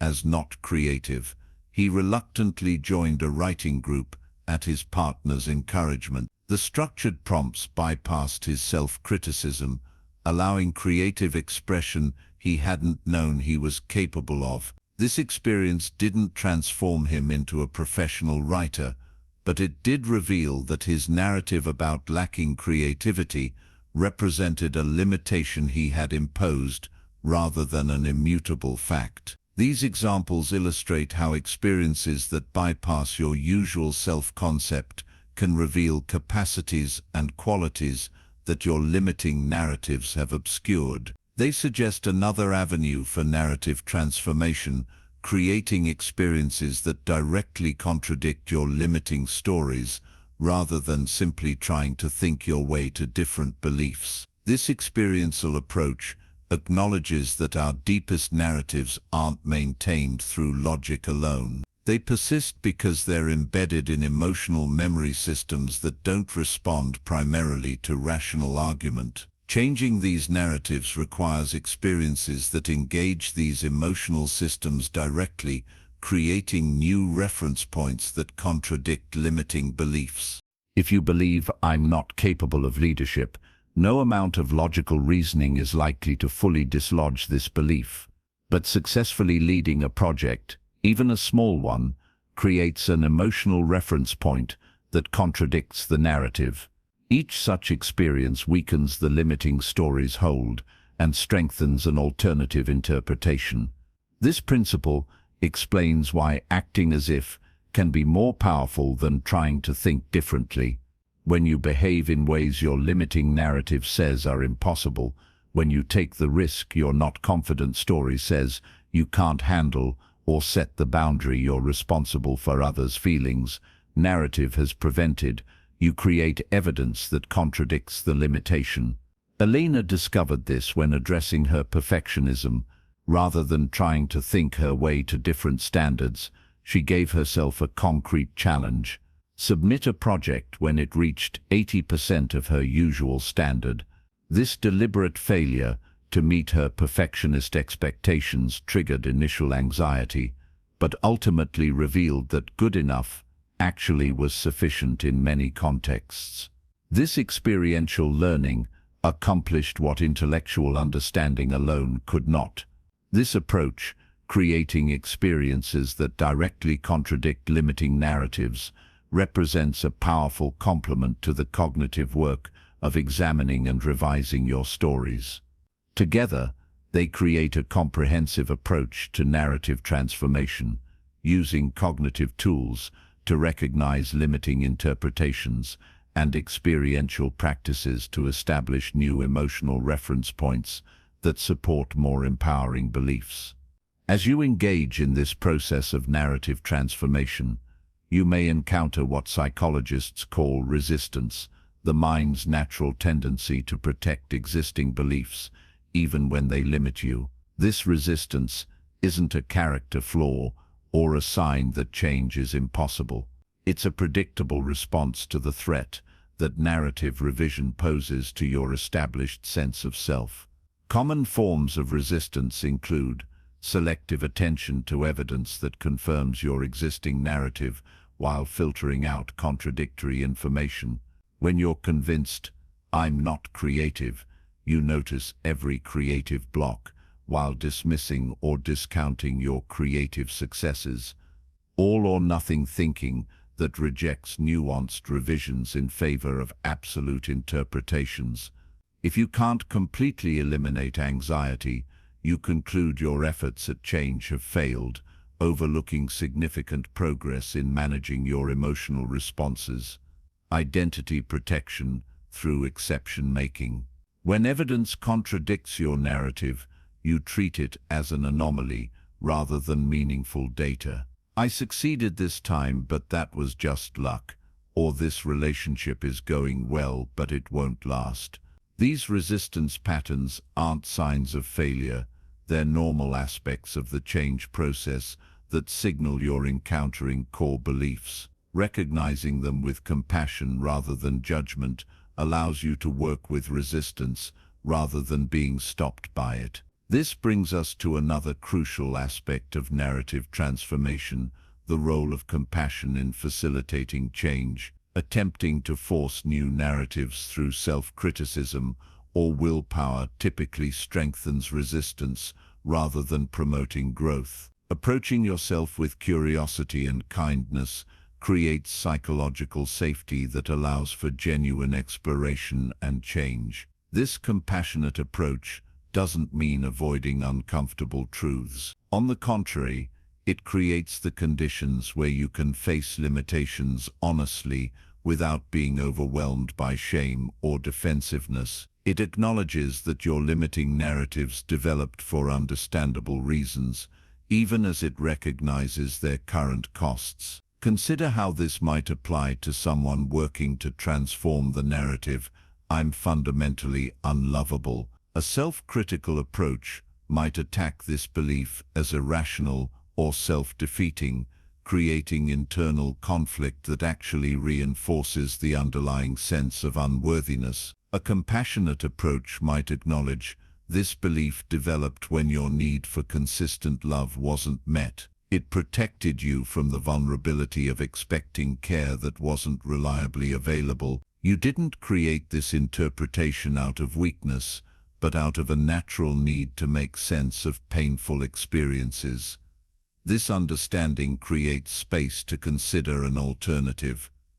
The inconsistent care you received reflected others' limitations, not your inherent worth. You can honor the child who needed to make sense of that experience while recognizing that this interpretation no longer serves your adult capacity for connection. This compassionate perspective doesn't instantly transform deep-seated beliefs, but it creates conditions where change becomes possible rather than threatening.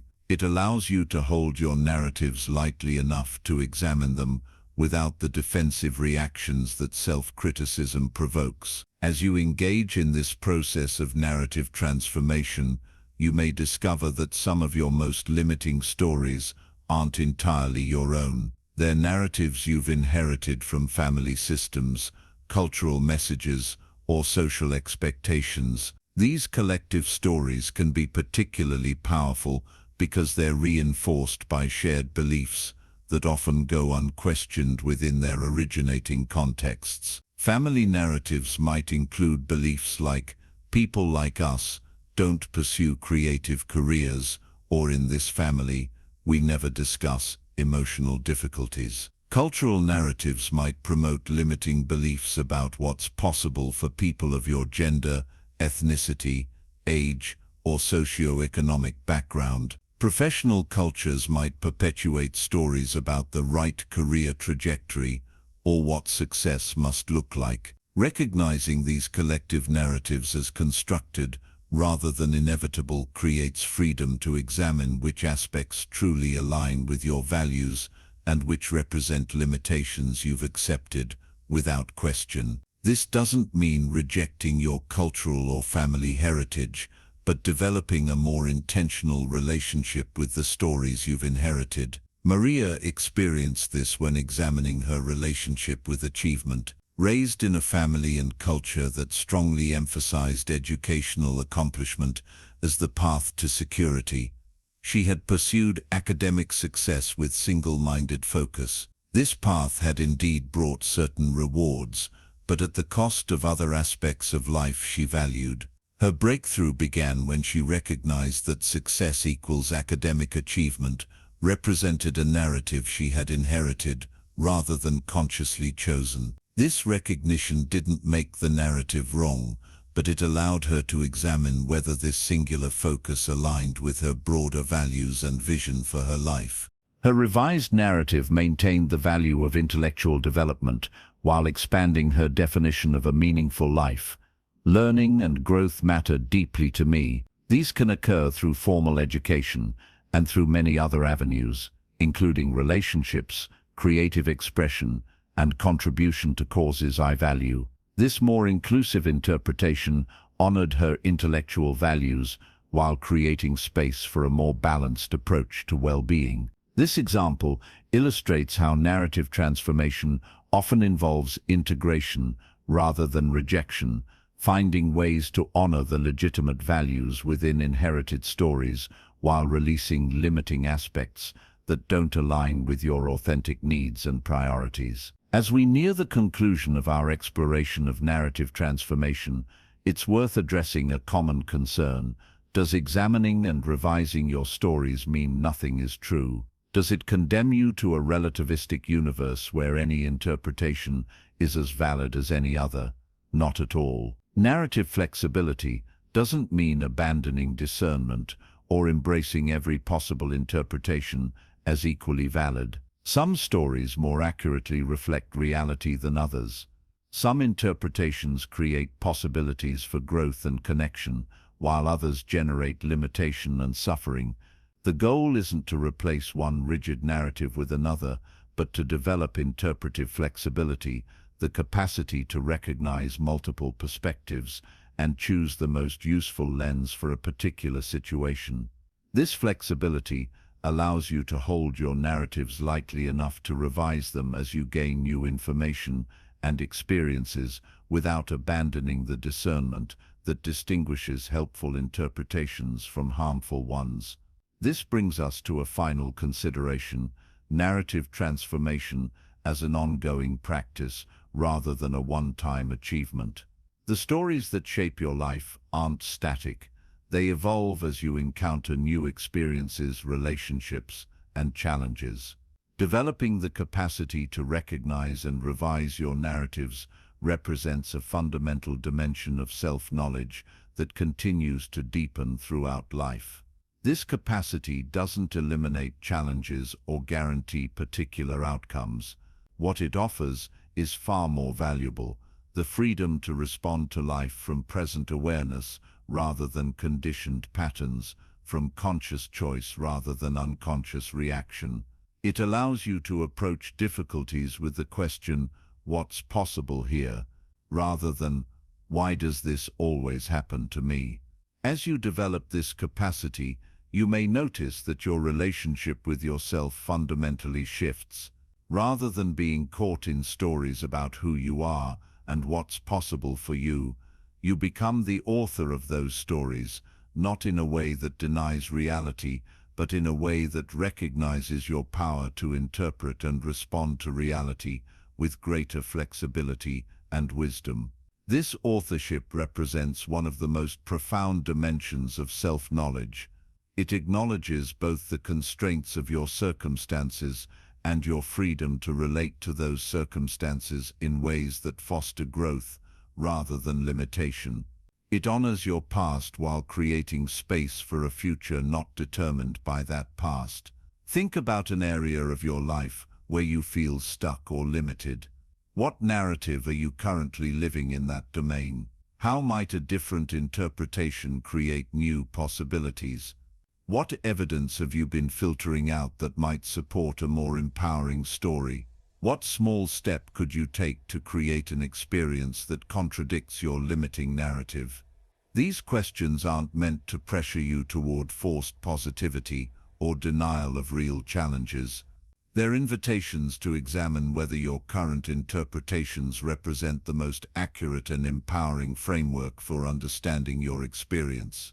They acknowledge your capacity to author stories that honor reality while expanding rather than limiting your possibilities. As we transition to exploring how relationships function as mirrors in our journey of self-discovery, remember that narrative transformation doesn't occur in isolation. Our stories develop within relational contexts and often transform through connection with others who reflect back aspects of ourselves we haven't recognized or help us see beyond the limitations of our current narratives. The journey of breaking through your stories isn't about arriving at a perfect self-understanding or an ideal narrative. It's about developing a more honest, flexible relationship with your own experience, one that allows you to see beyond the limitations of your conditioning to the deeper truth of who you are and what's possible for you. This journey continues as we explore how relationships can function as powerful mirrors, reflecting aspects of ourselves we cannot see directly and providing opportunities for growth beyond the boundaries of our individual perspective. The narratives we've explored aren't separate from our relational patterns, they're intimately connected, each influencing and being influenced by the quality of our connections with others. As we move into examining relationships as mirrors, carry forward this understanding of narrative flexibility. Just as you can revise the stories you tell about yourself, you can transform the stories that shape your relationships. This capacity for narrative revision represents one of the most powerful tools for creating connections that foster authentic self-knowledge and mutual growth. The question now becomes, how do the stories we've been exploring manifest in your relationships? How might your narratives about yourself influence how you interpret others' behavior? How might relationships provide both challenges to limiting narratives and support for more empowering interpretations? These questions guide our exploration as we continue the journey toward authentic. Ever looked at someone in your life and thought, why do they keep triggering me? That intense frustration with your partner, that colleague who always gets under your skin, or that family member who knows exactly which buttons to push. What if I told you these relationships aren't random accidents, but precisely calibrated mirrors, reflecting back parts of yourself you haven't fully acknowledged? Our relationships are the most powerful teachers we'll ever. They reveal what we need to heal, what we need to embrace, and what we need to let go of. Think about it. Have you noticed how certain patterns keep showing up across different relationships in your life? That's no coincidence. When we react strongly to someone, that reaction contains valuable information. The qualities that irritate us most in others are often the very same qualities we've disowned within ourselves. Carl Jung called this the shadow. Those aspects of ourselves we've pushed into the unconscious because they don't fit our self-image. Consider the person who prides themselves on always being punctual and responsible, yet constantly attracts partners who are chronically late and unreliable, or the individual who values direct communication but repeatedly finds themselves surrounded by people who withhold information. These aren't random patterns but invitations for integration and growth. Our early relationships, especially with our caregivers, create templates for how we expect relationships to unfold.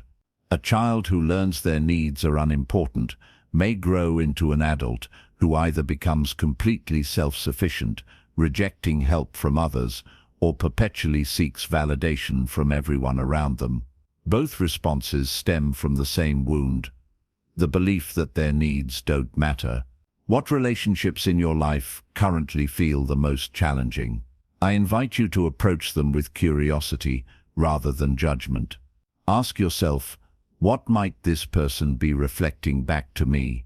What unhealed part of myself am I encountering through this relationship? This isn't about blaming yourself for difficult relationships. It's about recognizing the extraordinary opportunity they present for self-awareness. When we understand that our strongest reactions reveal our deepest wounds, we can transform conflict into growth. The most profound spiritual teachers have long understood this principle. Buddha taught that our enemies are our greatest teachers. In the Tibetan tradition, difficult people are viewed as wrathful manifestations of compassion, seemingly harsh forces that ultimately guide us toward liberation. Let me share a personal example. For years, I found myself inexplicably irritated by people who expressed a need for recognition. I would internally judge them as attention-seeking or insecure. Through deep reflection, I eventually recognized that I had suppressed my own healthy need for acknowledgement. I had decided early in life that wanting recognition was somehow shameful, so I projected that judgment onto others who expressed this natural human need openly. The moment I embraced my own desire for recognition and validation, my judgment toward others dissolved. This is the alchemy of shadow work. What we integrate within ourselves, we no longer need to reject in others. Our intimate relationships offer the most vivid mirrors. The qualities we find most attractive in partners often represent our own unrealized potential. Similarly, what irritates us most about our partners typically reflects disowned aspects of ourselves. This doesn't mean every conflict stems from projection, but it does suggest that our strongest reactions contain valuable information about our inner landscape. Consider the archetype of the critical parent that many of us internalize. If you grew up with a highly critical parent, you might have internalized that voice. Now, when someone offers even mild criticism, you may react disproportionately because you're actually responding to that internalized critical parent, not just to the person in front of you. Our relationships also mirror our relationship with ourselves. How we treat ourselves sets the template for how we allow others to treat us. If we're harsh with ourselves, we'll likely tolerate harshness from others. If we don't respect our own boundaries, others won't either. This mirroring extends beyond romantic relationships. Work relationships often reflect our relationship with productivity, value, and authority. Friendships mirror how we navigate mutual support and authenticity. Family relationships reflect our deepest patterns of belonging and self-worth. What's fascinating is that this mirroring happens at both conscious and unconscious levels. You might consciously seek out kind, supportive partners, yet unconsciously be drawn to people who confirm your negative beliefs about yourself or relationships. This happens because the unconscious mind prioritizes familiarity over happiness. It would rather deal with known pain than unknown possibilities. The good news is that by becoming conscious of these patterns, we gain the power to transform them. When we recognize that a relationship is triggering old wounds, we can respond from present awareness rather than past conditioning.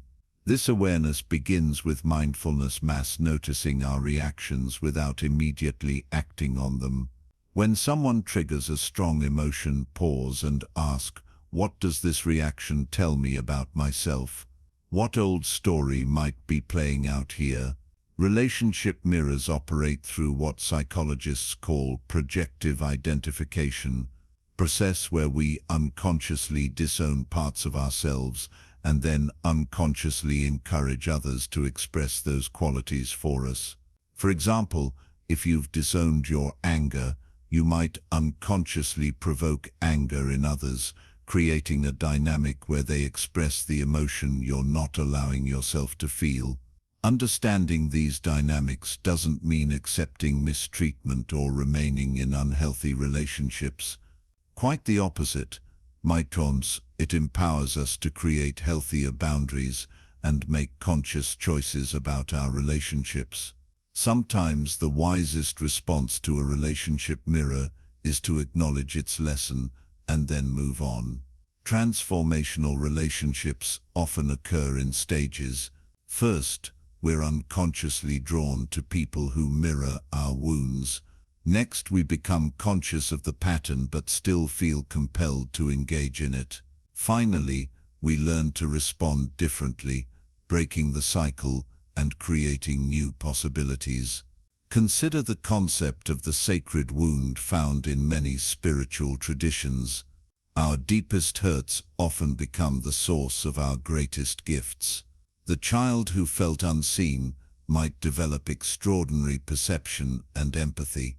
The person who experienced betrayal might cultivate remarkable discernment and integrity. Our relationship patterns persist until we fully receive their teaching.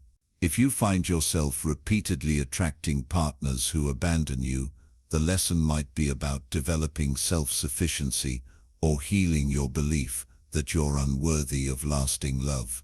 Once that lesson is integrated, the pattern naturally dissolves. This principle of mirroring extends to collective relationships too. Social conflicts often reflect disowned aspects of our collective consciousness. What we judge harshly in other cultures or groups typically represents shadow aspects of our own society. Working consciously with relationship mirrors requires courage. It means being willing to see ourselves clearly, including aspects we've tried to hide or deny. It means taking responsibility for our patterns without shame or blame. And it means approaching our most challenging relationships with an attitude of curiosity rather than defensiveness.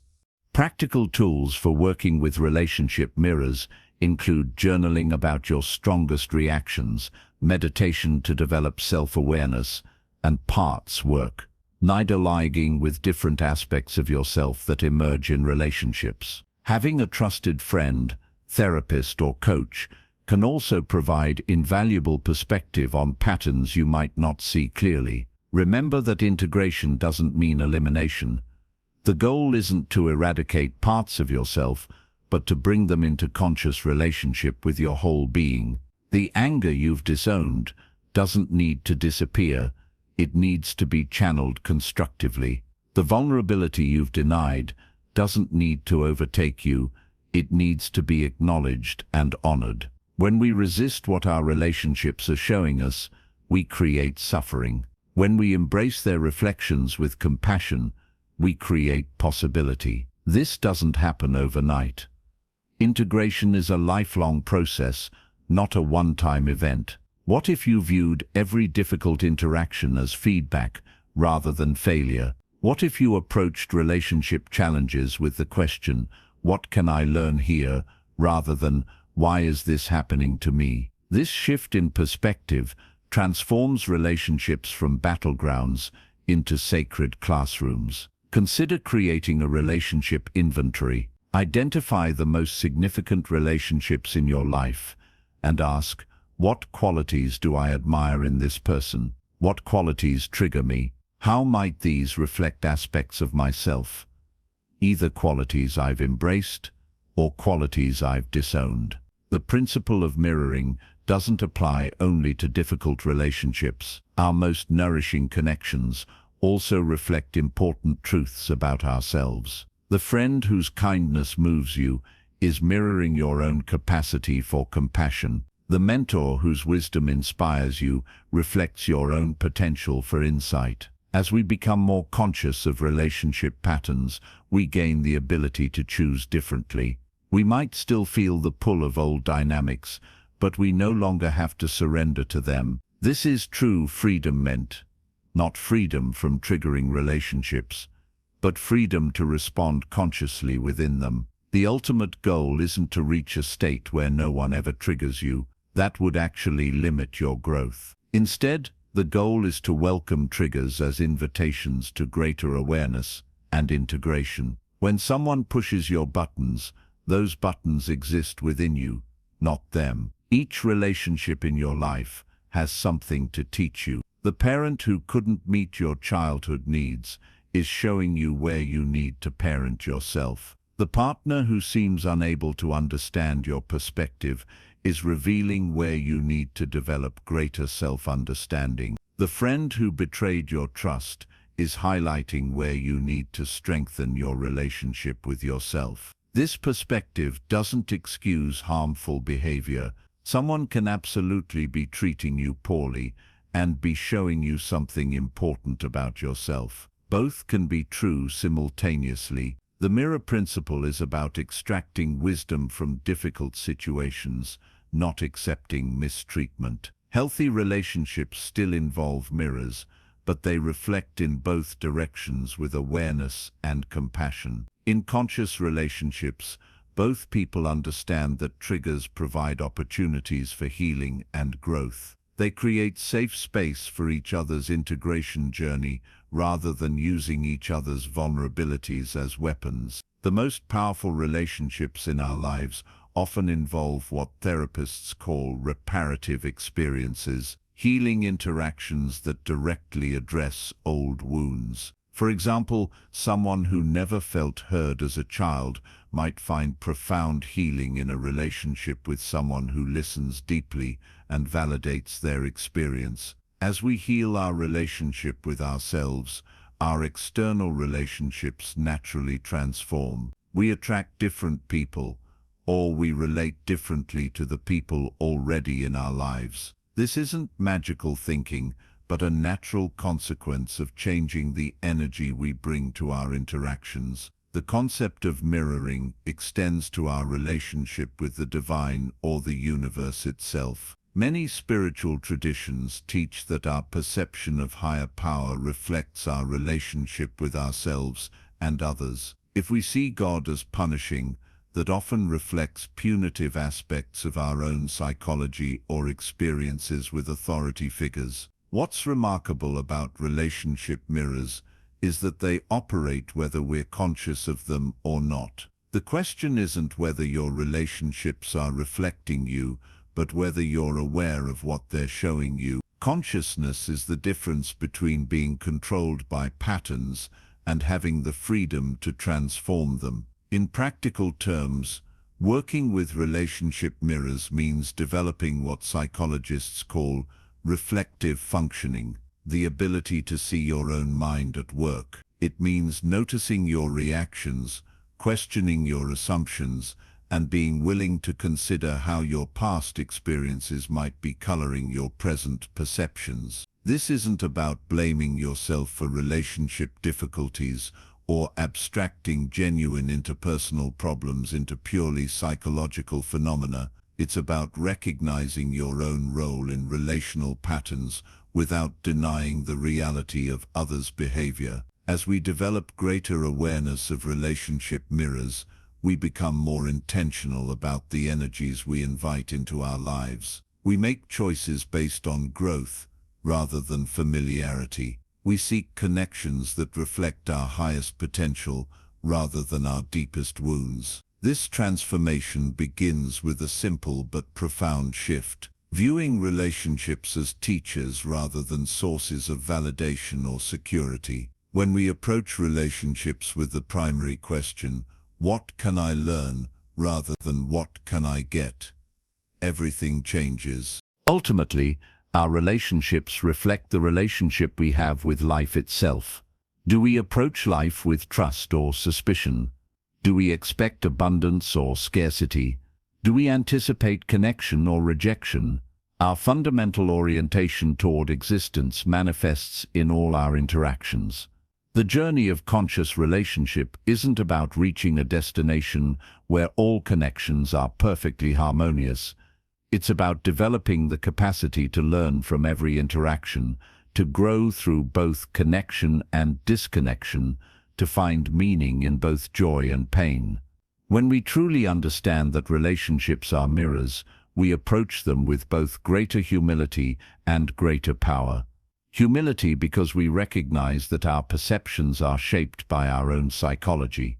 Power because we realize that by changing ourselves, we change the reflections we receive. The next time you find yourself triggered in a relationship, remember what you're seeing isn't just the other person. It's a complex interplay between their reality and yours. In that recognition lies the seed of transformation, not just for the relationship, but for yourself. What relationships in your life are asking for your attention right now? What might they be reflecting back to you? The answers to these questions contain the next steps on your journey toward wholeness, a journey that unfolds not in isolation, but in the sacred mirrors of human connection. What's the cost of denying your own truth? As we've explored how our relationships serve as mirrors reflecting our inner landscape, we now turn to perhaps the most crucial relationship of all, the one you have with your own authentic self. Think about a moment when you said yes, when everything inside you was screaming no. Remember how that felt in your body. That tension, that subtle sense of betrayal, that's the gap between your truth and the life you're actually living. Living your truth isn't just a nice philosophical concept, it's the foundation for a life of genuine fulfillment and purpose. When we continually override our inner knowing, we create a fracture within ourselves that no external success can heal. The relationship mirrors we discussed earlier become distorted when we aren't honest about who we really are. Truth isn't just what you say, it's how you live. It's the alignment between your deepest values and your daily actions. It's the congruence between what you know in your heart and how you show up in the world. This alignment creates a resonance that others can feel, even if they can't quite name it. We're drawn to people who embody their truth because authenticity has a magnetic quality that no performance can replicate. Consider how often you censor yourself in everyday life. The opinion you don't express at work, the boundary you don't set with family, the dream you don't pursue because it seems impractical. These small compromises might seem insignificant in isolation, but collectively they create a life that feels somehow off-center, like wearing someone else's clothes that never quite fit right. Why is living your truth so challenging? Because it requires courage. The word courage comes from the Latin cor, meaning heart. Courage is literally heart action, the willingness to act from your deepest truth, despite fear, despite uncertainty, despite the very real possibility of disapproval from others. Our early conditioning teaches most of us to prioritize external approval over internal alignment. We learn to shape ourselves according to what will earn love, acceptance, and safety from our families and communities. This adaptive strategy serves an important purpose in childhood, but as adults, it becomes a prison that prevents us from accessing our authentic power and purpose. The journey toward living your truth begins with listening.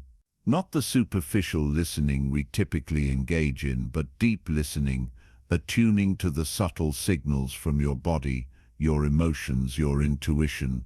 These internal guidance systems are constantly communicating, but in our noise-filled, externally focused world, we've largely forgotten how to hear them.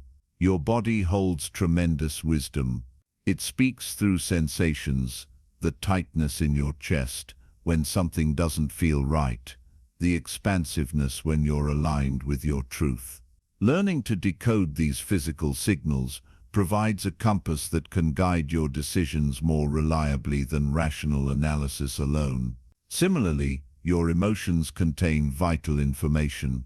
The sadness that arises when you compromise your values, the anger that flares when a boundary is crossed, the joy that bubbles up when you express your authentic gifts. These feelings aren't arbitrary, biochemical events, but meaningful communications from your deeper self. And then there's intuition, that knowing that arrives without logical explanation. Call it your higher self, your soul, your connection to universal wisdom, whatever term resonates for you. This intuitive knowing often appears as a quiet certainty beneath the noisy chatter of your analytical mind. Learning to distinguish this voice from fear, wishful thinking, or conditioned responses is a crucial skill in living your truth. The obstacles to authenticity are both internal and external. Internally, we face our own fear, fear of rejection, fear of failure, fear of the unknown. The primitive parts of our brain are wired to seek safety in conformity, to avoid standing out from the group. Living your truth often means challenging this primitive programming and expanding your capacity to tolerate discomfort. Externally, we face social consequences for authenticity. Our families, workplaces, and communities often have strong expectations about who we should be and how we should live.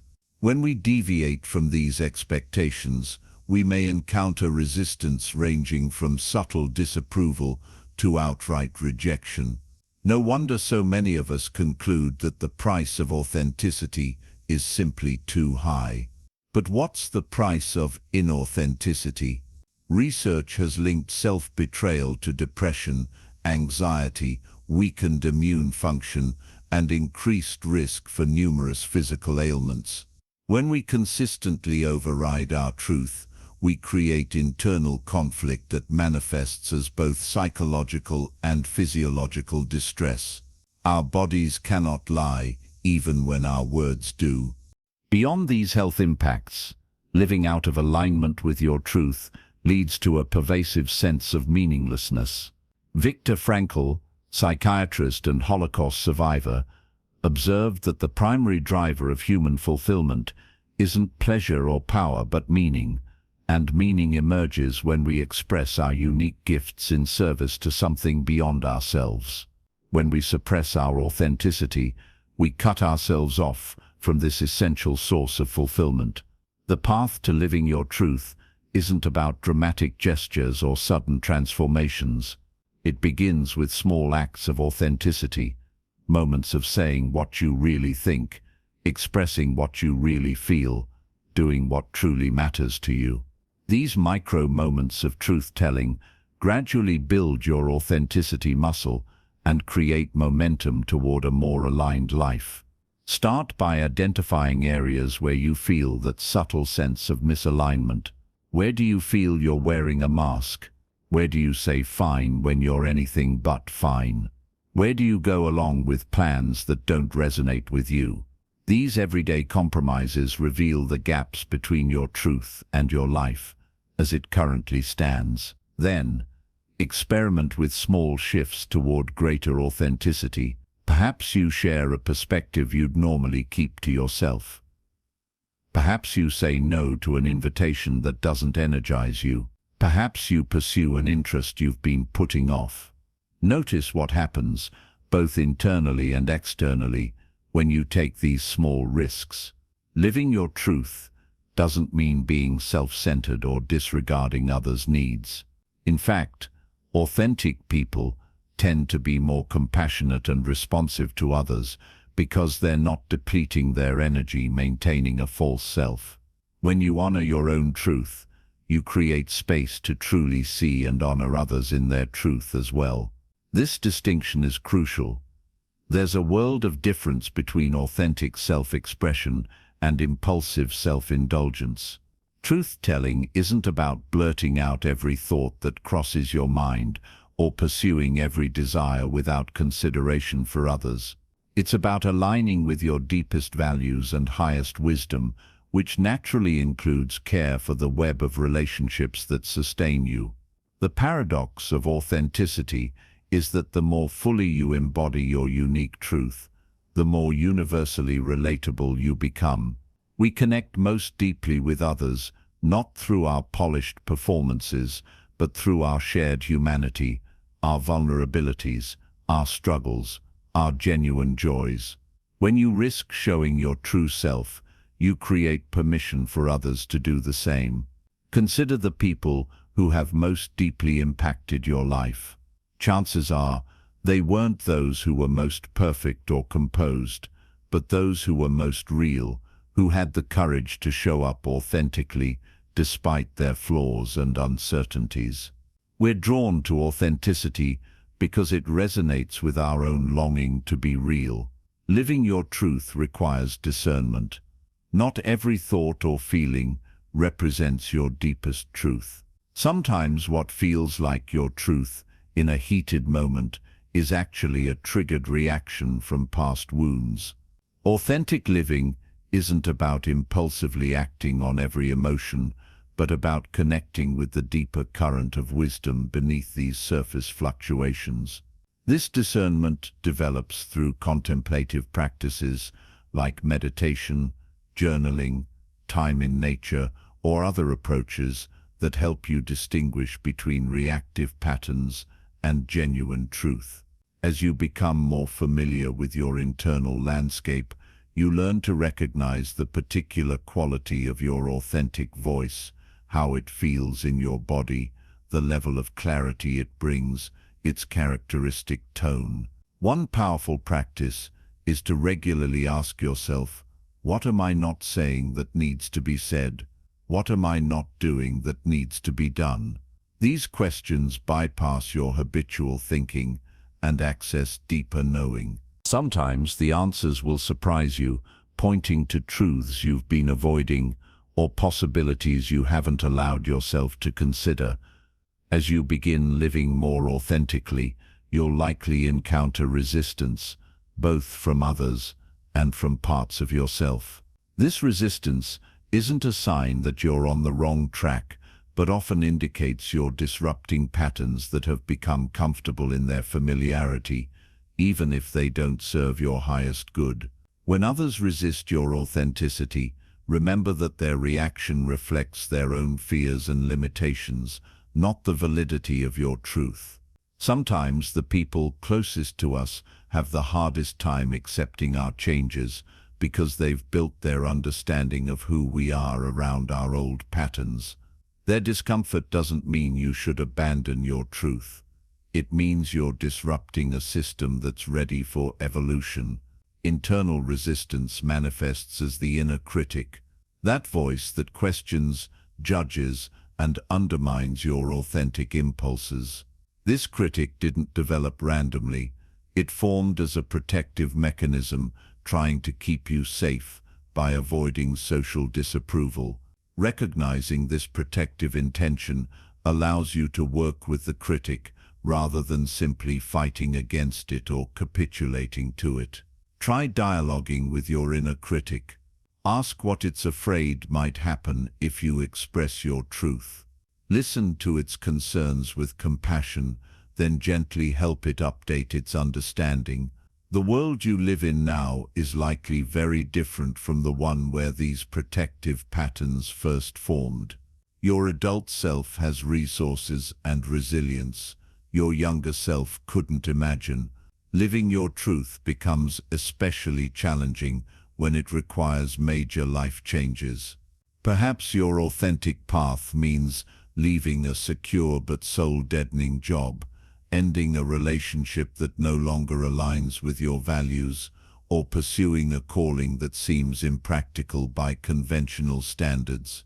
These transitions can be terrifying, but they're often necessary for genuine fulfillment.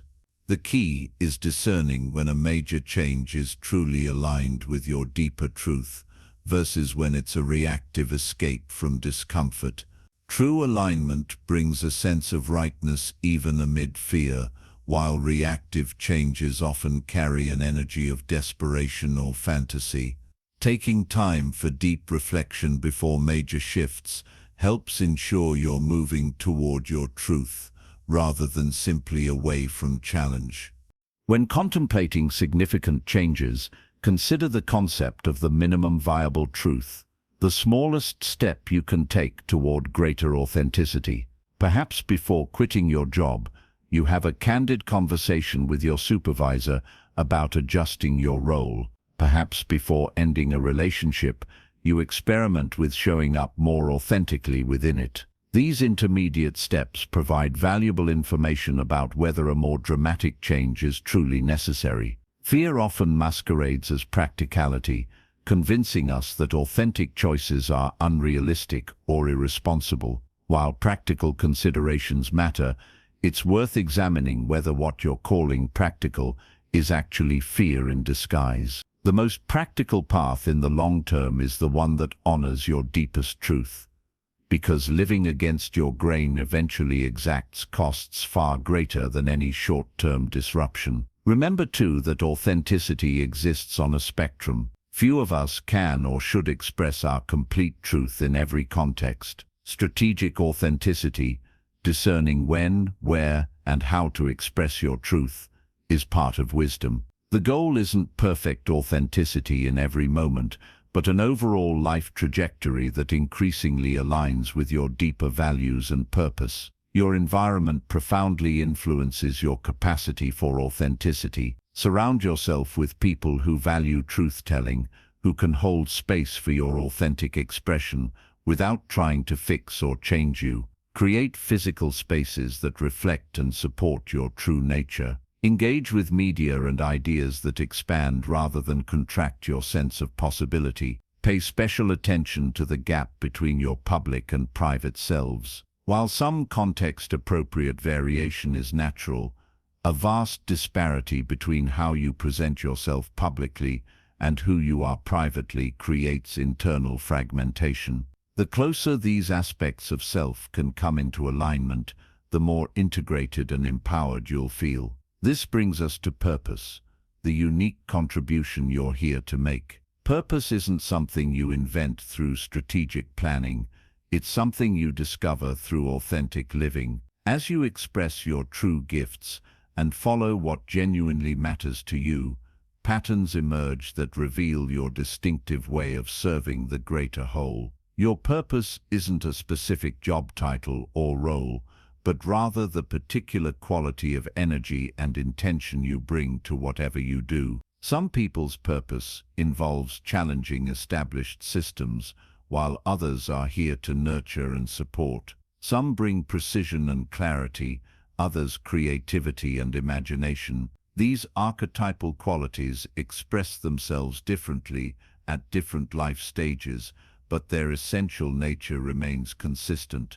To discover your purpose, look for the intersection of what brings you alive, what you're naturally good at, what the world needs, and what can sustain you. This sweet spot represents your zone of greatest contribution, where your authentic expression meets meaningful service to others. Living purposefully requires regular recalibration.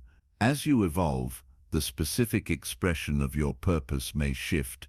What felt deeply aligned at one phase of life may feel constraining in another. True purpose has a quality of ongoing revelation, a path that unfolds step by step rather than a fixed destination to be reached once and for all. The voice of purpose often speaks through yearning, that persistent longing for something more authentic, more meaningful, more fully expressive of who you truly are. Rather than dismissing these yearnings as impractical fantasies, consider that they may be messengers from your deeper self, pointing toward your next evolution. One of the greatest obstacles to living your truth is the belief that authenticity requires having perfect clarity before taking action. In reality, clarity emerges through action. You discover your truth by living it, experimenting with it, expressing it in tangible ways. Each authentic step reveals the next step, even if you can't see the entire path from where you stand now. This iterative approach to authenticity involves regular reflection on your lived experience. What activities bring you a sense of flow and timelessness? When do you feel most like yourself? What contexts allow your natural gifts to shine? What leaves you feeling depleted and diminished?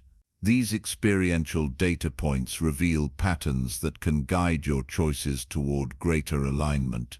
The body is an essential ally in this process. While the mind can rationalize almost anything, the body keeps score, registering alignment as ease and misalignment as tension. Learning to regularly check in with your physical sensations provides immediate feedback about whether you're moving toward or away from your truth in any given moment. Try this practice throughout your day. Is your breathing shallow or deep? Are your shoulders tense or relaxed? Is your jaw clenched or soft?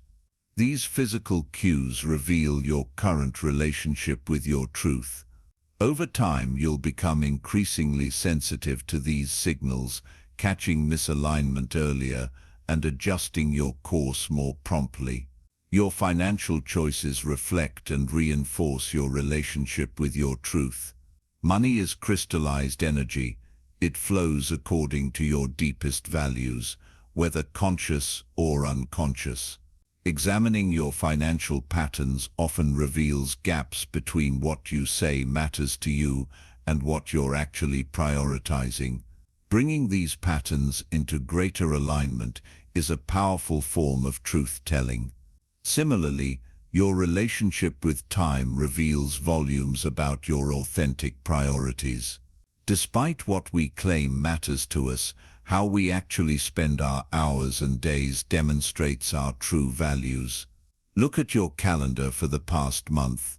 Does the allocation of your time reflect what you say is most important to you? If not, what would greater alignment look like? As you move toward living your truth, you'll likely encounter what spiritual traditions call the dark night of the soul, periods of profound uncertainty, when old identities and certainties fall away before new clarity emerges. These transitional phases are natural aspects of authentic growth, not signs of failure or wrong turns. During these dark nights, the practices that sustain you are often simpler and more fundamental than those that propelled your initial awakening.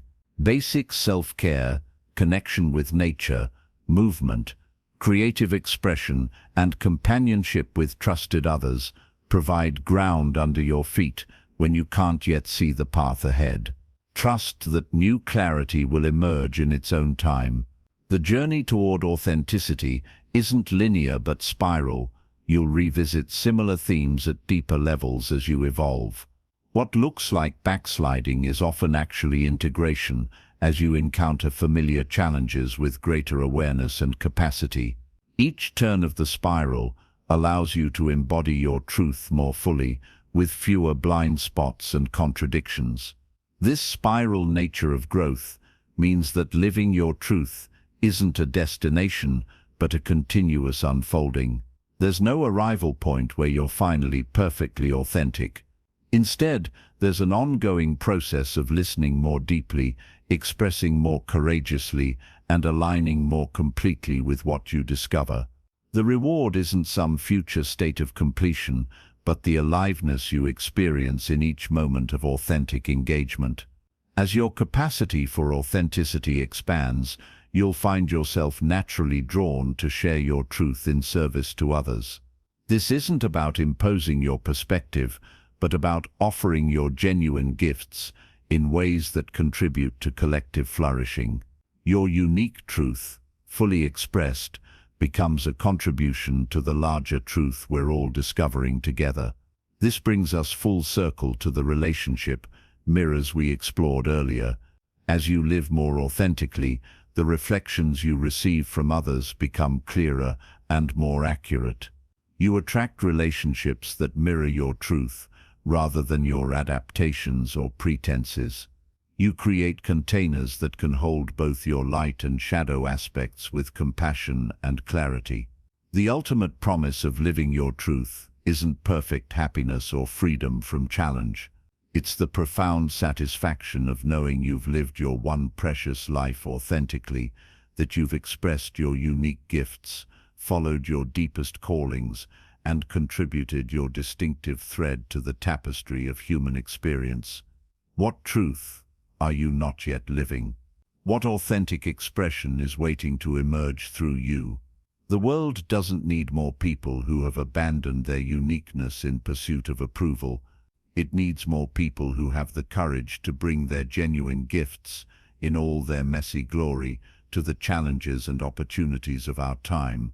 Your truth matters, not just for your personal fulfillment, but for our collective evolution. When you suppress your authentic expression, you withhold something essential from the whole. When you risk showing up as you truly are, you create ripples of possibility that extend far beyond what you can see. Living your truth isn't selfish, it's your most profound contribution. As Marianne Williamson famously wrote, "As we let our own light shine, we unconsciously give other people permission to do the same." Your authenticity liberates others to live more truthfully, creating a contagious wave of genuineness that transforms our relationships, organizations, and communities. This authentic revolution begins with the seemingly small choices you make each day, speaking honestly when it would be easier to stay silent, following your genuine interests when conventional wisdom points elsewhere, setting boundaries that honor your needs, even when others push back. These aren't minor details, but the very substance of a life well lived. As we conclude this exploration of living your truth, I invite you to consider one area where greater authenticity is calling you now. What small, concrete step could you take today toward more complete alignment between your inner knowing and your outer expression?